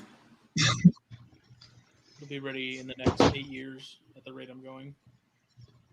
Okay. That's all right. Hey, man. Always better late than never, right? That's it. All right, Philip, you're up. All right. So I only have one more book left for my selection. I only grabbed 3 because. Oh, jeez. All right. I got a shit ton. I'm unprepared as usual. Matt says, I have a headache, and the only cure is more king snake books. I love it. So Matt and Jamie, somebody gave them a box of old snake books and like reptile books. A lot of them were water damaged. A bunch of them got thrown away, and they're like, dude, we don't even have snakes anymore. Like, do you want these books? Just take them. And I did. And there was a bunch of gems in there, legit gems. I got first edition Clobberai, volume 1 and 2. So like, I got those. That right there is one of my prized jewels in my collection. But one of the books that was in there, I thought was awesome. And it's a paperback. It feels like when you touch it, because it's old. It's hold on, I'll tell you the year it came out. So this was published in '85. So it's 1 year older than I am. And it feels like one of those old, I don't want to say like old romance novels that your mom had when you were a kid, whatever they were. It just feels like an old thick fiction book, but it's not. It's the Texas Monthly Field Guide series, a field guide to Texas snakes. Okay. And are there bears in there? I'll be honest, I've only opened it like 3 times, but I'm about to open it right now and find the bears. And the whole reason why I broke this out is there's a reason why I broke this out. So let me find the bears just for Smitty. Maybe it'll wake him up from his stupor. Nothing will. Let me go to the index. Hold on a second. Your voice is actually making me sleepier. Whatever. I can only imagine what mine's doing then. That wasn't a dig. That was just me saying Phil has a voice that's made for like sleep help. Oh, well, thank you. Where the hell are the rat snakes? Baird's rat snake, page 147 and 40. So plate number 40. All right. I do love the books when they have the actual picture plates. I think that's so cool. All right. So here's the Baird's Rat representation for the book. He's not even looking. I see it. I see it. All right. So that's the representation for the book. And crap, now I forgot the page number. There's 143, I think it said. 143. Nope, that's rough green snakes. Hold on. Texas rat snake, Baird's rat snake, non-venomous, abundance, spottily dispersed throughout both the Central Hill Country, and the Trans-Pecos, but nowhere abundant. And then it goes into the reproduction, the colors, similar species, behavior, all that jazz. So it gives you an idea of what's what, but it is a field guide. It's for you to take with you. So because we're going to Texas in 2 weeks, and I saw this on the shelf, and I was like, this is good, but let me see if there's something more modern. So I got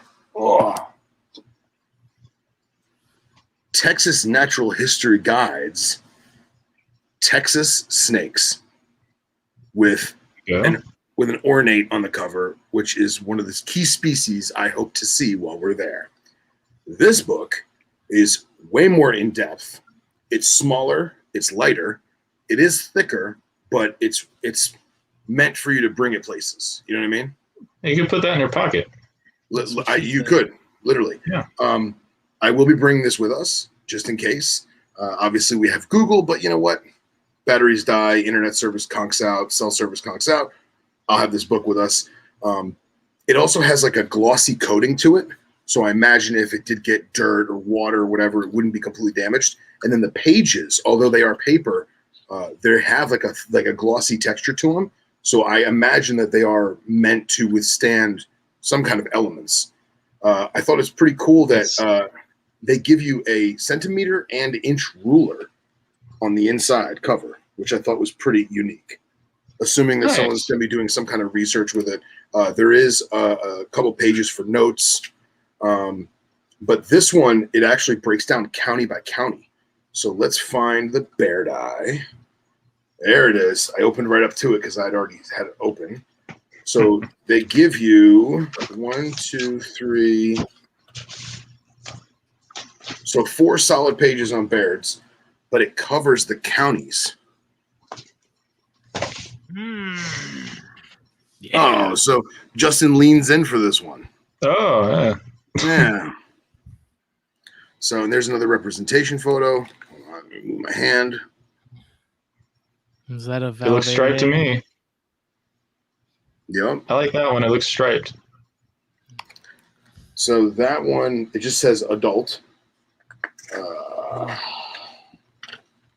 And it goes into the same thing, comparable. Looks like a Loma Alta. Yeah. Pairing those things up or what? I did. I put them together for a night, and I don't know if anything happened. So yeah, so I think I paid like $22 for this. It is a little weird because it says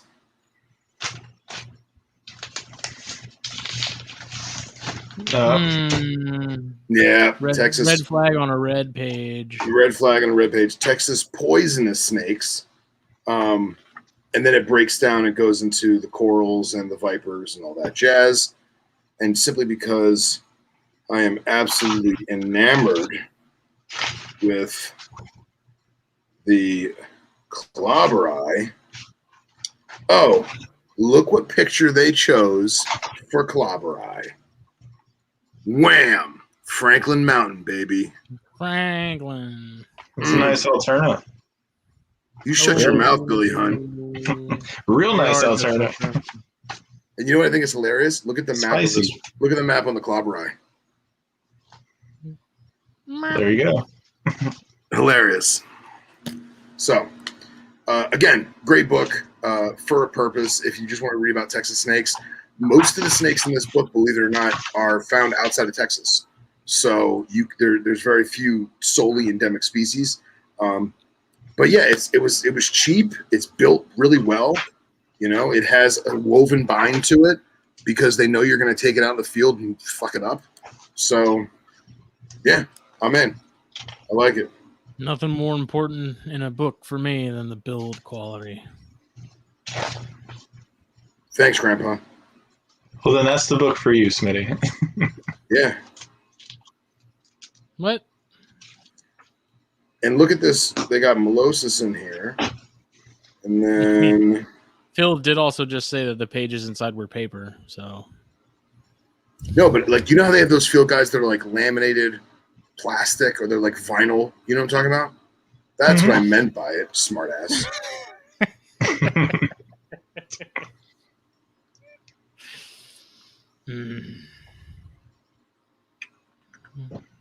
So they have northern blacktail. They don't have eastern or southern blacktail. Hold on.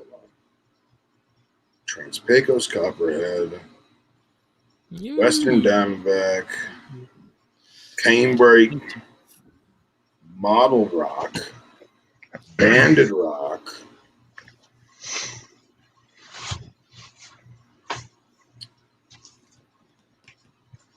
Mojave, prairie, Mojave, desert saguas. Wow, they really don't cover ornata in this. Interesting. Okay, whatever.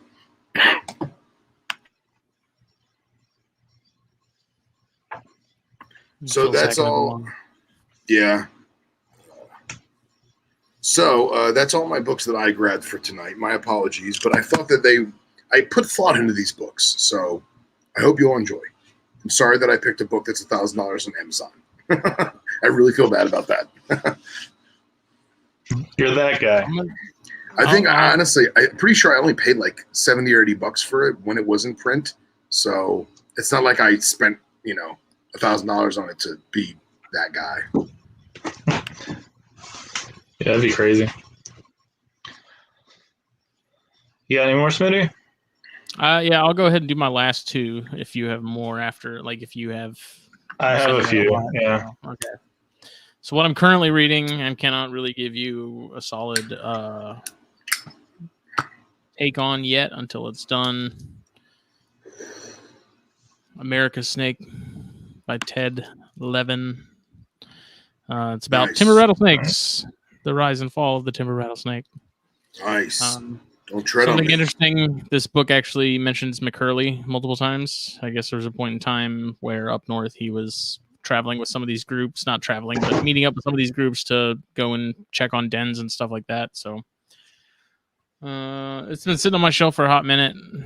It was published in like 2017, so it's really not that old of a book. And I mean, I'm only yay far into it. You can see it right there. So got a ways to go, but I'm enjoying it so far. And then, as I was saying before, so you have What's Wrong with My Snake.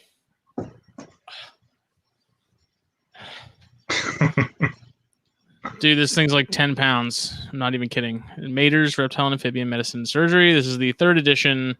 It was released in 2019, I believe. Awesome. This sucker is stupid heavy, that's awesome, stupid man. thick. Oh, that's the book, bro.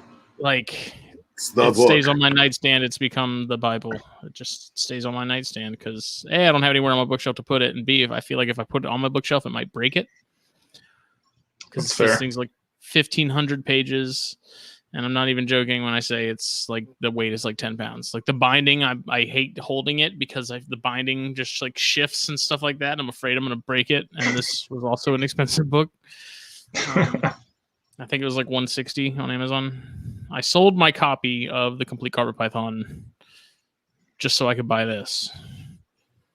So I think that was worth it. I think so too, because I mean, Complete Carpet Python, I read it. It was cool and all, but when I heard they were going for $300, Johnny Barrett, who may or may not still be in the chat, was like, "Dude, I want it." And I was like, "I got you." So bought this that same night, and it comes with a free like digital version. which is nice. Like there's a little Very code cool. inside you redeem, and you can access it online, Awesome. like the entire thing. So there he is. Nice. So this thing is so in depth. I mean, it talks about everything from like virology to gastroenterology, reproduction, tons of charts on like medicines and things and what they're used for. It ranks some of the like UV lights and stuff that are on the market, and even good like talks about like amphibian medicine as well, which is kind of like no one really talks about that. You know, sometimes amphibians need to be medically fixed as well, and it goes into the way to do that. I mean, obviously, there's way more than what I just mentioned, but pretty much if you think of something medical related to herps, it's almost guaranteed to be in this book. So, and what I like about it as well is it's not super technical. It's not like What's Wrong with My Snake at the same time, but it's not like some of the other books that Phil's mentioned previously, you know, like the Venom books where it's just all technical. Yeah.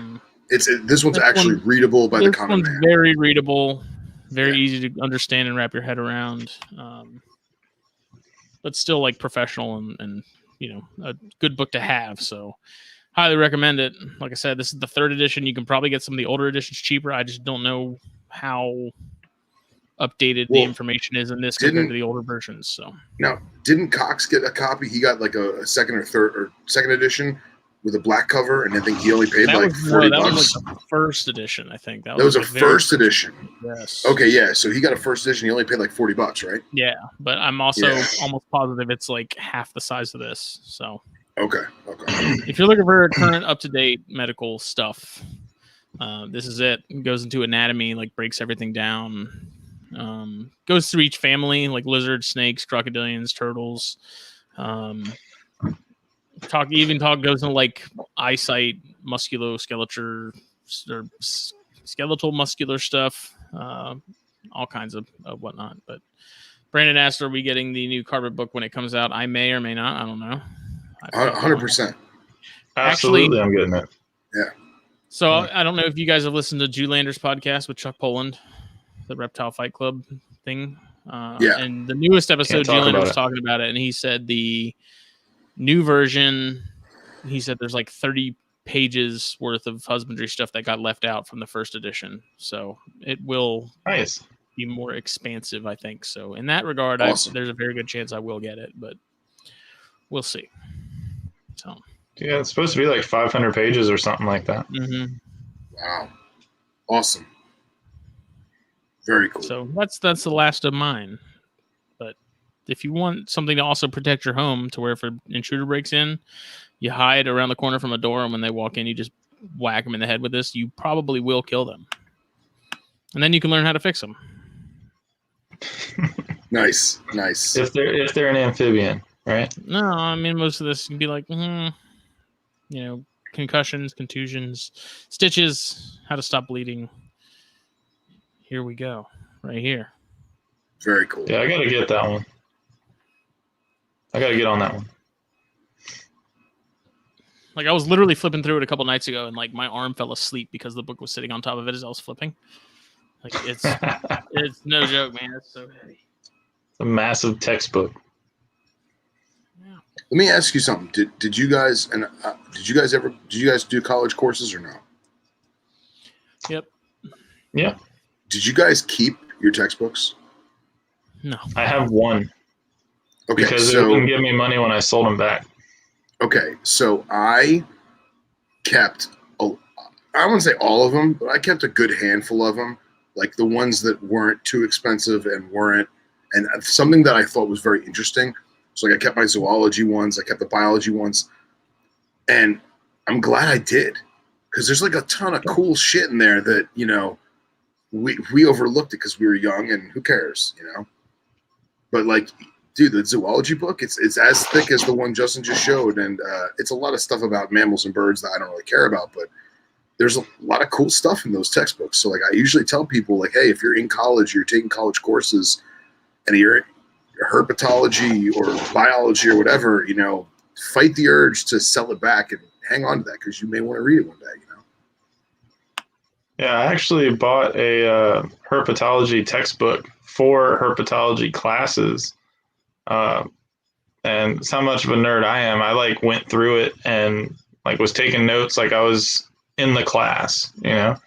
But it gives you such a different perspective on everything that we have. Because yeah, it's easy to get caught up in just the hobby side of it. But when you start looking into the technical and scientific aspect of it, there's so much more to it than you realize.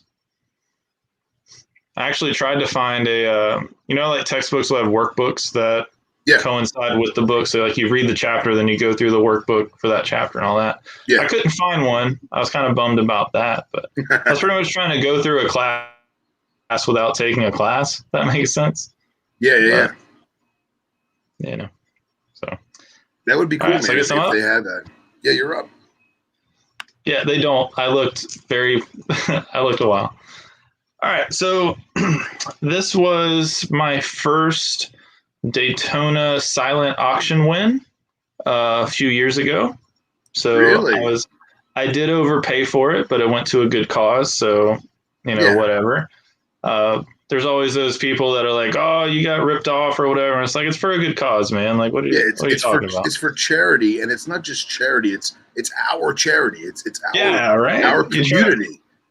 You guys have been to the auction. You know how some people are. It's all they're worried about getting a deal, then whatever. But like you don't go to an auction to look for a deal. Come on, man. Yeah, you'd be surprised. People do. So anyway, it's this one. The snakes of Thailand and their husbandry. Nice. So getting back to the Asian stuff, we're on the North American kick there for a little bit. So this book goes into a lot of detail, but it's just like little things. Like here, there's, I don't know if you guys can see Ridley Eye, and then just beauties in general. And it's just a little one-page snippet on them. Nothing crazy. It's not like supposed to be something that you're going to like get a species and then nail it down. They have 30 pages on it. It's just a very basic overview, field notes, stuff like that. But I definitely like this page. It's got a really nice Colognathus flavolineus, some type of bamboo. Forgot what it said there. And then, of course, my radiator rat down there. All right. Very nice. Which is why I got it. And then, what do we got here? We got a beauty, Ridley Eye, beauty, and then a Ganyo. And then they have stuff on Pataeus, and they go over scalation and lengths and stuff like that. Let's see what else we got. And basically, pretty much every single snake that's in Thailand, they go over. So like they even go over sea snakes. I can find you one. Well, here you go. Stuff you'd like. All the tree vipers and stuff. Nice. Yeah, it's a lot kind of stuff. So, as far as going super in depth and, oh man, I know everything there is to know about all these species. It's really not that. It's more of a basic overview to get you started. But I still, if you're into snakes from that region, it's still worth getting, in my opinion. Just because you can get, a good gist of how things take. There's a lot of field notes on certain species and all that. And, I'm a big believer that you can learn a lot from field notes and scientific papers and stuff if you have an open mind reading them, instead of just looking at them at face value. I know I used to do that not too long ago, and then I finally started trying to look at it at a different perspective. And so I've started doing that with older books that I've had, and then go back and read them, and there's that. So there it is, Snakes of Thailand and their husbandry. Love it. Does it have can you open up the indexes and see if they have Callosolesma? Sure. So are you gonna sound? I told you me and the scientific name. Is that with a K or a C? With a C. Callosolesma. Right. Rhodostoma. Yeah, there's Yeah, there's like 10 pages they're on. Nice. All right, stand by. Nice. Stand by. All right, they just talk about them there. Another brown snake nobody cares about. Yeah, brown snakes need love too. Let's see. Especially Porthidium, Phil. Yeah. You and your long nose things. Okay, so was it Malayan Pit Viper? Yeah. I feel like I should have known that. So it's got that, and it's got the, the head drawings and head scalation and stuff like that. Nice. Does I it don't talk want to go about to all 10 pages that they're on. No, yeah, it's fine. Does it have like any of the ecology stuff, like environmental or husbandry or anything? Let's see. A little bit. Okay. A little bit. It goes into like where they're found, how many eggs they lay, Nice. incubation period, stuff like that. It's just real quick snippets. It doesn't go super deep into anything. Cool. But it's more of a reference book. But the amount of species, like it's over 500 pages. So Nice. like it's literally got something on every species that's there. Yeah. So it's definitely worth looking into. Awesome. Good pick. Yeah. All right. Well, I guess since I'm the only one that has stuff left, I'll just keep on rolling. Do it. Smitty, did you do this one last time? I forget. Did you do this one or no? No. Okay, so I'll just be quick on it because I did the Zoolander Phillip one, but I did say get both. Yeah, so I tell people the same thing. Actually, if Billy's still on here, I remember distinctly telling him that when he was looking into getting green trees. This book has a lot of really good information. Yeah, the Zoolander book has more up-to-date stuff and kind of different ideas than what Maxwell had in this one. I think my favorite thing about this book, and it's not even about the snakes themselves. It's see if I could find it real quick. Stand by. And I mean the pictures are. I mean if you really dug into green trees and like only focused on them and tried to get the different lines and all the different looks and stuff like that, it would be like, it'd be insane. So I always like the Maxwell cages that he make with the contact paper and all wooden cages and stuff like that. Classic. Classic. Yeah, I'm actually, well, you guys know, I'm in the process of trying to figure out how I want to build my own wooden cages and try to get, I just want to build my own so I can make them exactly how I want them. So this is definitely something that I've pulled inspiration from. It's a good book. If you're into green trees at all, it's definitely one that you need to get. I wasn't fortunate enough to get the first one. I was only able to get the second one. So between this and the new Zoolander book, it basically gives you everything you need to know about green trees. And then, of course, there's tons of information on them anyway out there, whether it be Facebook or YouTube or Instagram, whatever. Herpetoculture magazine. Definitely a good one. Herpetoculture magazine, shameless plug. Let's see. Yeah, I'll have to check those out, Mike. So it's a class. I mean, I feel like if you're into reptile books, who doesn't have a copy of this book? It's just one of those everybody has. So let me ask you, who is the snake on the cover of that one? Who I don't. Smitty might know better than me. Do you know is that a famous one? For some reason, I'm thinking that might be Aqua Girl, but I could be wrong. Does it say on the inside cover or like on the opening page? Let's see. Put me on the spot, Phil. I am. Well, you're holding the book. Because I just remember when that book came out, or when like the revised version of that book came out, I remember the author was at Daytona with that book. I bet you Andy Middleton knows. Yeah, where's Andy? Yeah, probably. Yeah, Andy would definitely know. So the author was there with the book on like the little book stand and like a stack of books so he could sign copies. And then on a little wooden perch next to the book was that snake.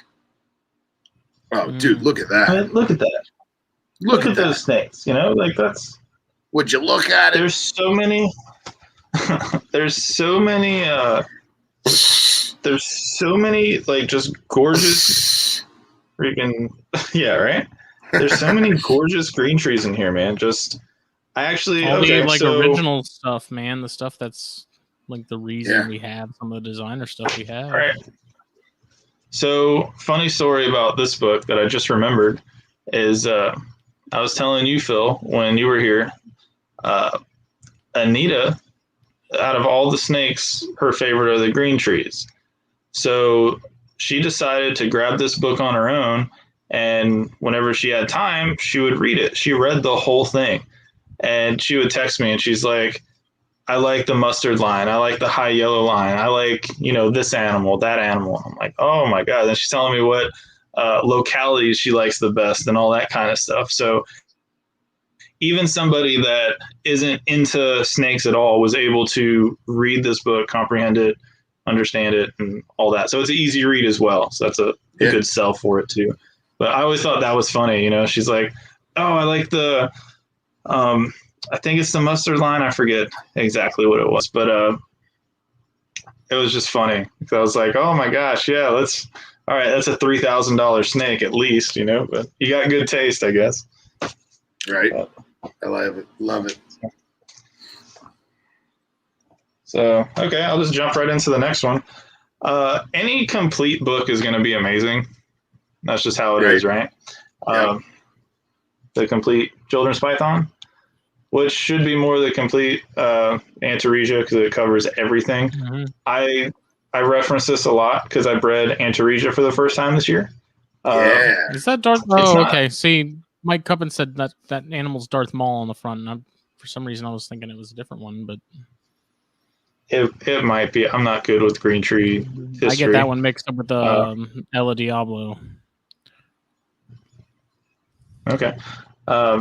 Yeah, so this one is not as big as the other completes. There's also Julander and Mutton and Peter Birch put this one out. I mean, it's a smaller book because it's a smaller snake. Is that how that works? That's how that works. Yeah. Well, then when they do the complete olive python, it's going to be massive, right? Right. Yeah. It's gonna be really short but really thick. Yeah. Nice. Yeah. So I mean, it's just like every other complete anything. It tells you everything you would need to know about Antaresia. I won't go into super detail on. I mean, they're, you know, if you got basic Python husbandry down, you got these down pretty good. Antaresia aren't that hard as far as keeping. One thing that is cool.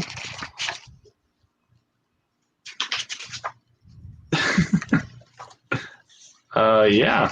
Okay. Just did that one. I just saw it. So what is cool is this one here. Wow. Look at that. That's what my adults look like that I produced this year, the striped ones. So naturally, you know, why would I take a spotted python and just go with a spot, right? Still got to put a stripe on it. Got to put a stripe on it, Billy Hunt style. But, now, yeah, there's more. There's more of it. When you're done showing the book, you're going to show the babies, right? I mean, I can. They're not. They haven't shed or anything. It doesn't matter. You want to see the babies? I kind of want Dan Colgan to see how large they are. All right, stand by. Stand by. It can't be a show with Billy Hunt and not have a little bit of show and tell. Fair enough. Is Dan still with us? I know he usually dips out pretty early because of work. Yeah, I don't think he's with us anymore, but I know he's probably going to listen to this later and be like, fucking Billy and Phil and Justin. All right. So, if we can do that. Hasn't shed yet. That baby is diesel. Trying to figure out a good way to to show how big he is. I think it was good in your hand. You get a really good idea of that. I guess. Here, does that help the book? Like he's on the book? Yeah, man. I don't know. I'm trying. Dude, Yeah, but this one hasn't shed or anything yet. So look how nice he is now. It's just give it a couple sheds and he'll be eating your finger in no time. Anery, Kenyan sand boas are the bomb. Yeah. But this is the first for me with any Antaresia. So I'm really excited to see these guys. Awesome. Yeah. You said that the eggs were gigantic, right? I guess I've never seen them. My female was tiny. You saw how big my female was. Yeah. She's thanks, Anna Maria. She wasn't that big. I know people usually make them a lot bigger before they breed them, but she was, of age and put them together and see what happens, Yeah. Like she wasn't unhealthy, so. But yeah. So hopefully I have a little easier time than Dan getting these guys going. I've never gotten Antaresia going, so yeah, it'll be a fun learning experience. And I have tons of stuff that's really tough to get started as babies with the Psilonotus and the rhinos and these guys. So this will be a good trial run for me. And to be honest, it's not like you're a rookie with feeding troublesome babies, but it is completely different than all the other species you just named. But I really do feel like because those babies are so freaking big, and because you only got 3, I think it's a lot easier of a first try run. Absolutely. I don't have 10 of them that I'm like scratching my head about. So. Or better yet, you don't have 10 of them that are the size of a cocktail straw. Yeah, that too, and feeding like pinky arms and stuff. Yeah, exactly. Like, dude, that animal you just held, that could totally take a large pinky right off the bat. Yeah, no, that's what he's gonna get. Yeah, that's what he'll get. So awesome. All right, so keep moving on. Actually, I got this one in a protector. Dude, all right, so that's funny you mentioned that. So I have all my books are on the bookshelf. They've all been read. They've all been opened out of their packaging. In fact, there's only one book that I have sealed in the wrapper, and that's the Edition Chimera Black Book on girdle-tail lizards. And the only reason why it's wrapped up in plastic still is because I bought 2 of them. I bought one for me and one for Marcus. Well, I go to his house to give him the book sealed in the wrapper from, Europe. And he did the same thing. So we both have 2 of the same friggin' copy. Funny. So I just left it in the wrapper. But I have the Taipan book that it was from like probably 25 years ago. And I found that one. And I think I only paid like $10 for it. But I have that in its original comic book sleeve. You know what I'm talking about? Okay. And just because that book is so special to me, I kept it in the sleeve. Okay. Yeah, it just happened. You know how that goes. Things just happen. All right, so I have 3 books left, but 2 of them go together. So we'll bang these out fairly quick. So, complete boa constrictor. Yeah, right? It is. Gotta have that. Cool thing about this, a couple Daytonas ago, got it signed by Russo himself. Very cool. So, funny story about that. I go up to his table. It took me till Sunday to get the balls to go up and talk to him. And I was like, "Hey, man, you mind signing my copy? It'd be awesome." He's like, "Yeah, sure. What boas do you like?" And I was like, "Oh, I'm not a boa guy. I'm just a book nerd." And he was like, "Oh, well, I don't know if I should sign it for you then." I was like, "Oh, I like Argentines. Man. I like Argentines. I like Argentines." Wow. And he was like, "All right, that counts." And then he, just messing with me, but that was cool. So that's obviously, awesome. Yeah, it was just funny. He was just messing with me and being a good dude. But and I was stupid enough to say I'm not a boa guy, Right, yeah. But yeah, so obviously there's that one, and I'm sure you see where I'm going with this. The new one, the more complete, which is you can see how much more information Oh yeah. is in there. I mean, with all the mutations and all that, it's just insane. I mean, honestly, it's really a surprise to me. See if I could find that picture real quick. Like, how am I not into boas? Because there's so many striped, like completely striped boas out there. And what's the BCIs and the BCCs morphs? Not only are they striped, but there's stripes within color morphs. Yeah, like that to me is crazy. Look at this thing. It's a pied boa. Dude, I didn't know that existed. Yeah, it's a pied boa sigma. Whatever that means. So there's so many, especially this new edition, the more complete boa. There's tons and tons of information that you just wouldn't know. And I mean, boas they've always been super popular, so there's always been a lot of information out there on it. So to have a book that has everything on them, it's always a good thing. And of course, naturally, the reason I got it was for the Argentines, so hopefully those get added soon. So do you we've never talked about this, but when you're looking at Argentinian boas, do you prefer ones that are more cryptic or ones that have a naturally reduced patterning? I just want that classic black and white look. Yeah. That's all I'm looking for. Okay. The more I know there's the Max Pink stuff that has the pink saddles and reds and all that. Yeah. Those are awesome. I appreciate them, but I just want a normal Argentine boa. A nice black and white thing there, and I'll be just as happy. So obviously anybody that's in the boas, I mean, I'm kind of underselling it right now, but there's so many, as far as every subspecies, it breaks it down. It gives you natural habitat, where they're found, how to find them, prey items, blah, blah, blah. And then it goes into how to keep them, how to breed them. And then it has this huge section on all the different morphs and combos and all that. And with boas, you have, your mutations that are species or subspecies specific, and then you have your crosses to that and all that. And this book covers all of it, at least up till when the book was published. So pretty much if you're interested in boa constrictors at all, get this one. This one's still in print. The first one isn't in print anymore.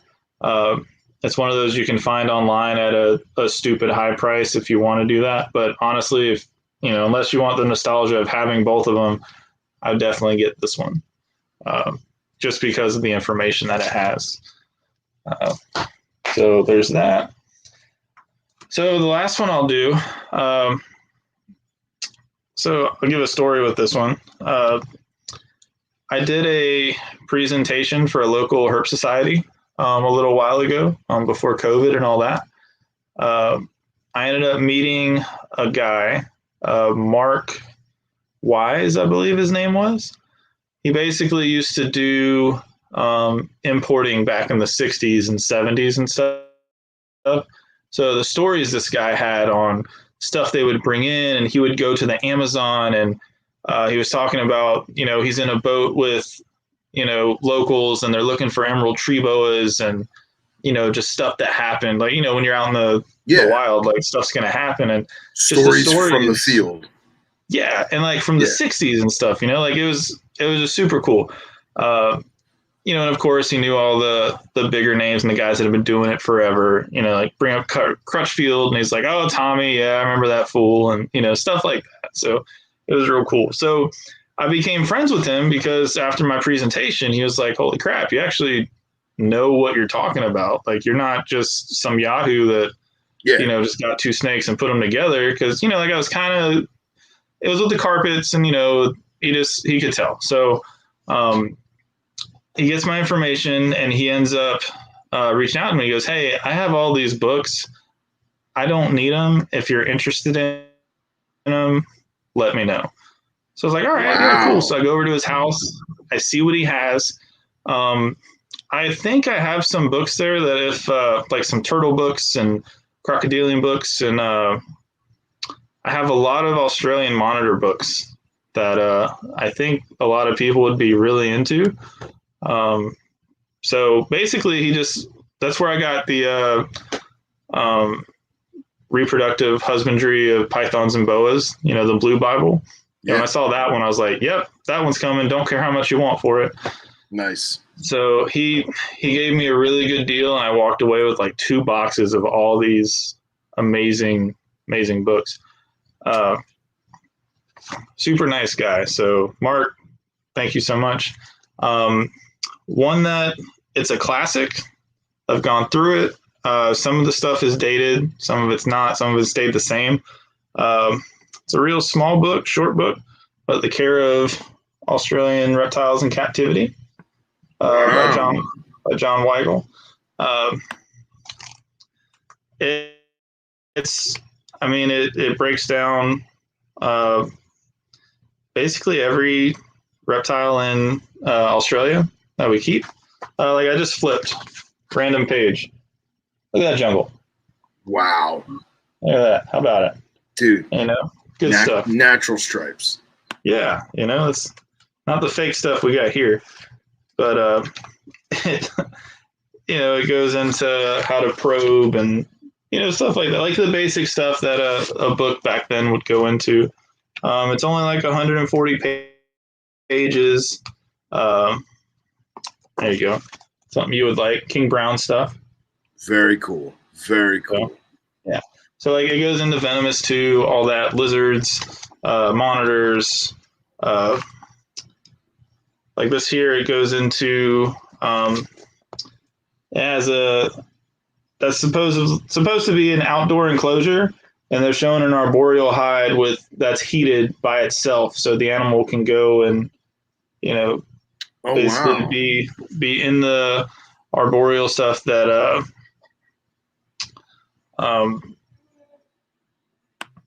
sorry, the Anna Maria got me distracted.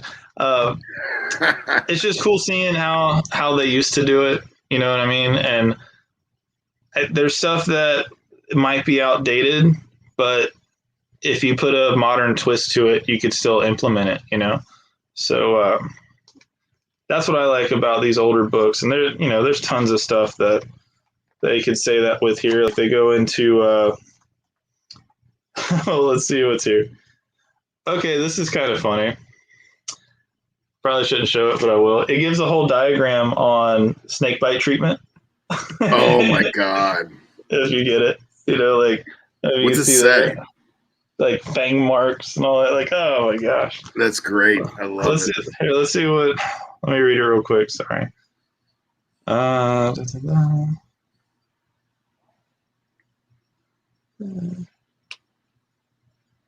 Okay, it's not too bad. It's stuff for arms. It's saying hold it at the heart and all that. We still do that, so it's not bad information. Yeah, yeah. It's a good reference, especially if you're into Australian stuff and keeping them. It's one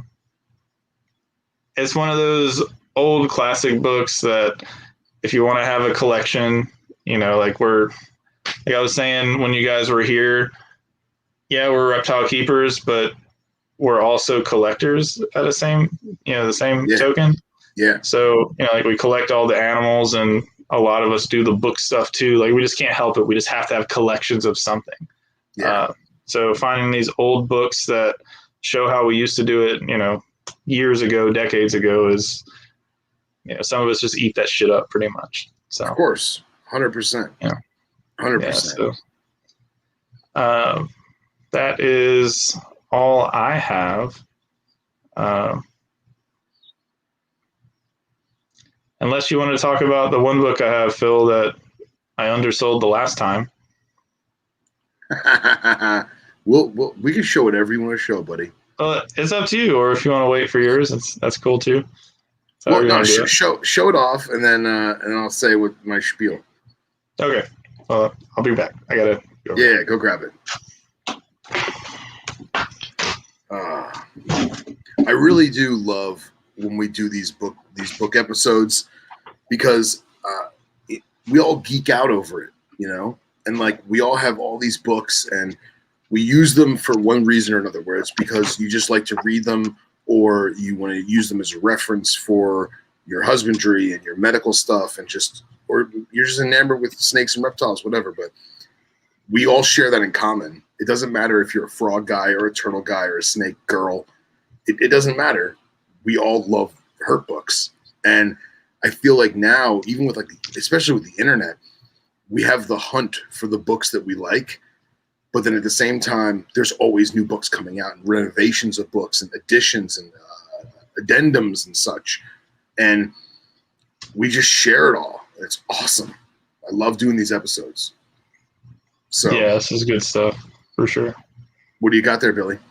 All right. So I did show this one last time. I believe I undersold it. I showed it to Philip when he was over the other day. Yeah. And I was just kind of going through what the book actually went over and all that. And Phil immediately found a way he could apply it to what he does as far as handling venomous and, just to really know what's going on. So once again, how snakes work. And the name is so misleading. I mean, it's not misleading. It's not misleading. That book definitively tells you how snakes work, but it's so much more. Let me find I want to find the one diagram that we were talking about, the locomotion that you were looking at. Yeah. So just while Billy's looking for that, so obviously Anna Maria was with me when we were there.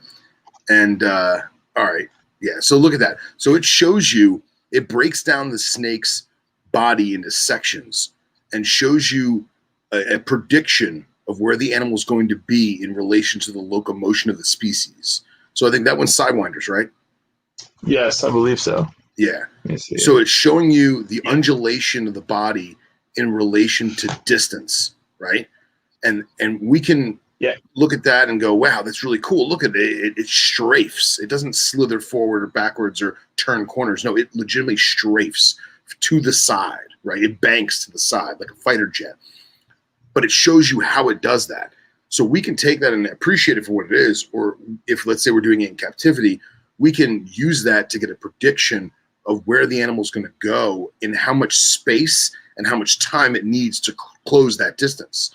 So if you have an animal that's uncooperative, or let's say you put it on the floor, you put it on a table, and it starts to move, you can get an idea of how it's going to move in relation to its surroundings and where it's going to go in relation to its locomotion. So I find that incredibly fascinating.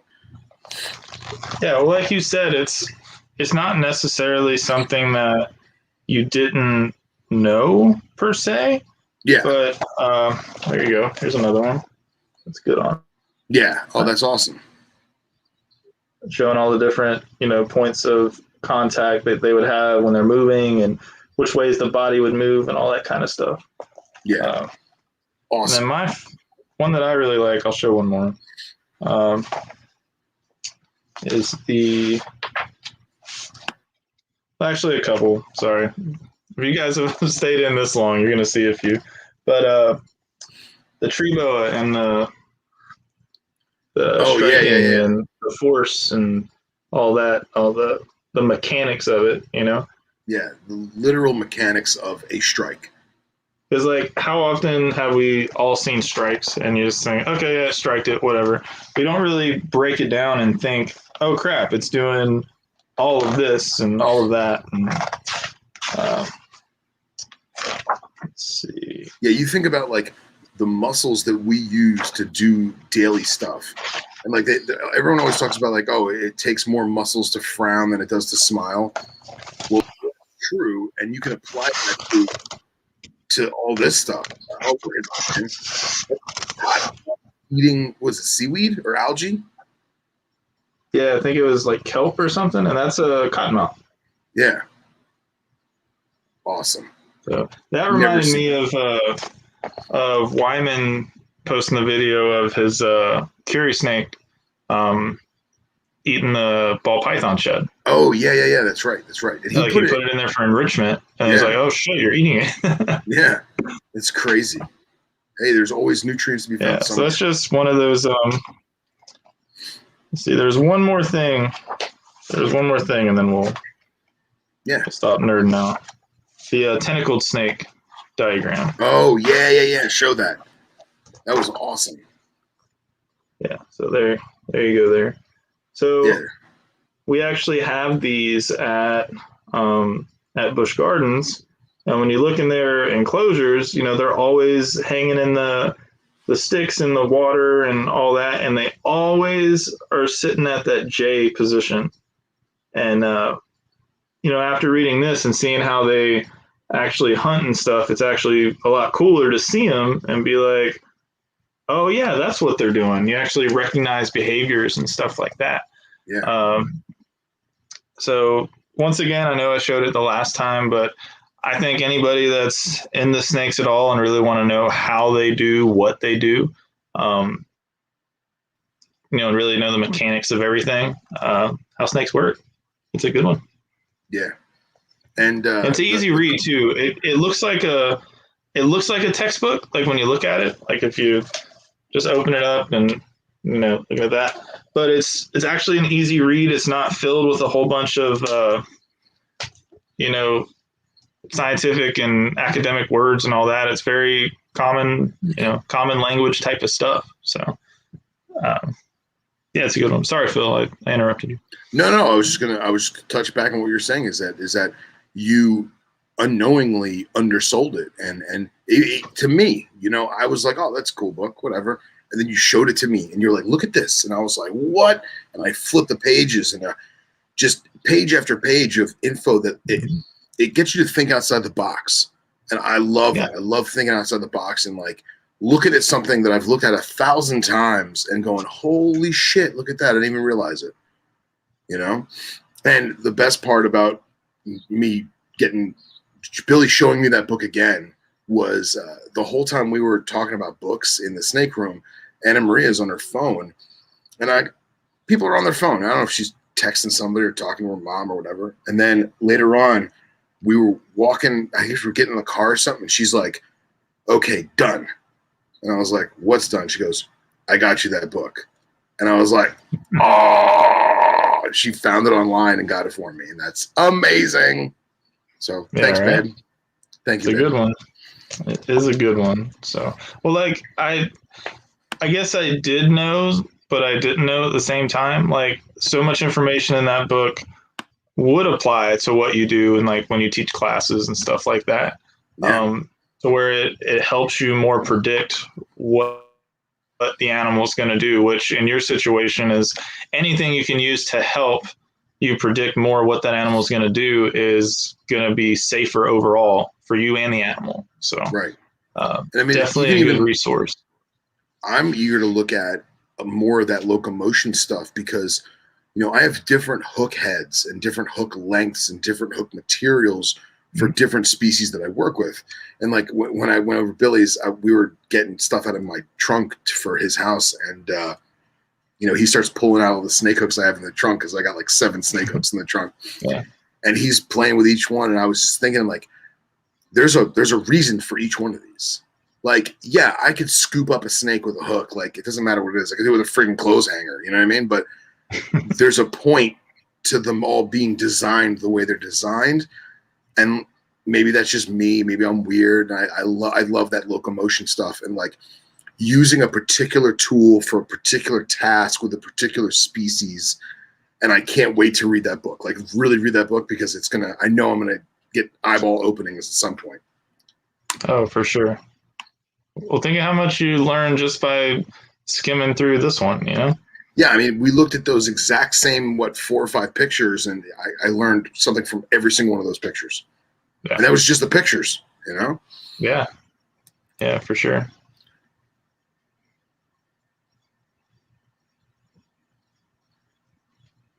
His YouTube videos? Oh, I think he's talking about the snake hook. I don't know. I don't know if there will be a Phil Wolf series snake hook. I think I have to get more famous for that. Maybe in the I future. saw the prototype. You did. You handled the prototype. You did. I did. Hands on. The first one.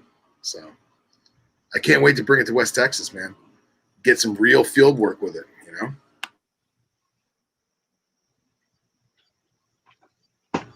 Well, children, we're at 2:25. I think this was a very productive show. Yeah, we got a lot of stuff out there. A lot of books out there. Yeah. So all the book nerds will be happy to read up on this from our recommendations, I should say.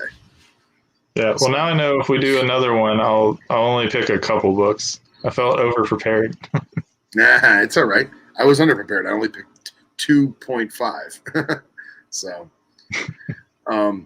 so Justin is pointing at the Puget Sound Pythons logo on the screen.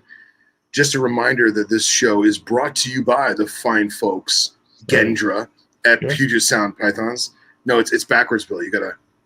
Oh yeah, the runner. Yeah. Yeah. Brought to you by Puget Sound Pythons. PSP baby in the house. So can't wait to see them in Daytona, man. Oh, it's gonna be great. We're gonna have so much fun. It's gonna get rowdy. So rowdy. Casey's gonna lose both flip flops. Both flip flops. Puget Sound Pythons. Check them out. Instagram, YouTube, interwebs somewhere. This page. And anything else you want to add on, Justin? It's bedtime. It's bedtime. Billy, thank you so much for joining us again. We love you. Anytime, guys. You know that. Yep. And thanks to everybody who's watching, listening, and partaking live in the chat. And we will be providing your ears with tantalizing sounds this Thursday for the Herpetoculture podcast. What is it? 124. 124. And are we saying who the guest is? Yeah, Dusty Rhodes. Dusty Rhodes. Who is the author of The Complete Suboc. So I'm going to have the wrestler. Not the wrestler. Or the guitarist. Yes. Obviously, because he's not alive. What? Bill, right there. That means I did good. I made him spend money. Oh, yeah. Nice. Awesome. Good job, Bill. My work is done. Awesome. So, we will have a THP Bears Thursday night. Power Hour. Bears and Subbox Power Hour. Mostly Trans-Pecos. Mostly Bears, he says? Okay. I got a lot of questions, again. Man. Yeah? You writing them all down? I'm going to. But I have questions that I need answers. I need you to be just awake enough. Or let me rephrase that. I need you to be just full of bangs enough to have a good show, but not so much that you're bouncing off the walls.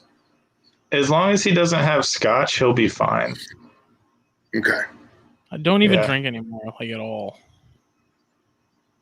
He had scotch in one of my episodes, and it was awkward. It was so awkward. I like it. Oh, man. I got to listen to that one again. It was a long time ago. Just laugh. I'll never forget, buddy. I will never forget. No one will, because it's on the internet forever. Pepperidge Farms never forgets. Jake just kept saying, dude, please stop. And he was like, I got scotch in my belly. All right, we got to find that. I need it to be a ringtone. Oh, man. Well, again, thank you guys and gals for watching, listening, partaking. Check out Puget Sound Pythons. We will catch you guys on the flip side. Thanks again, Billy. Yeah. Later.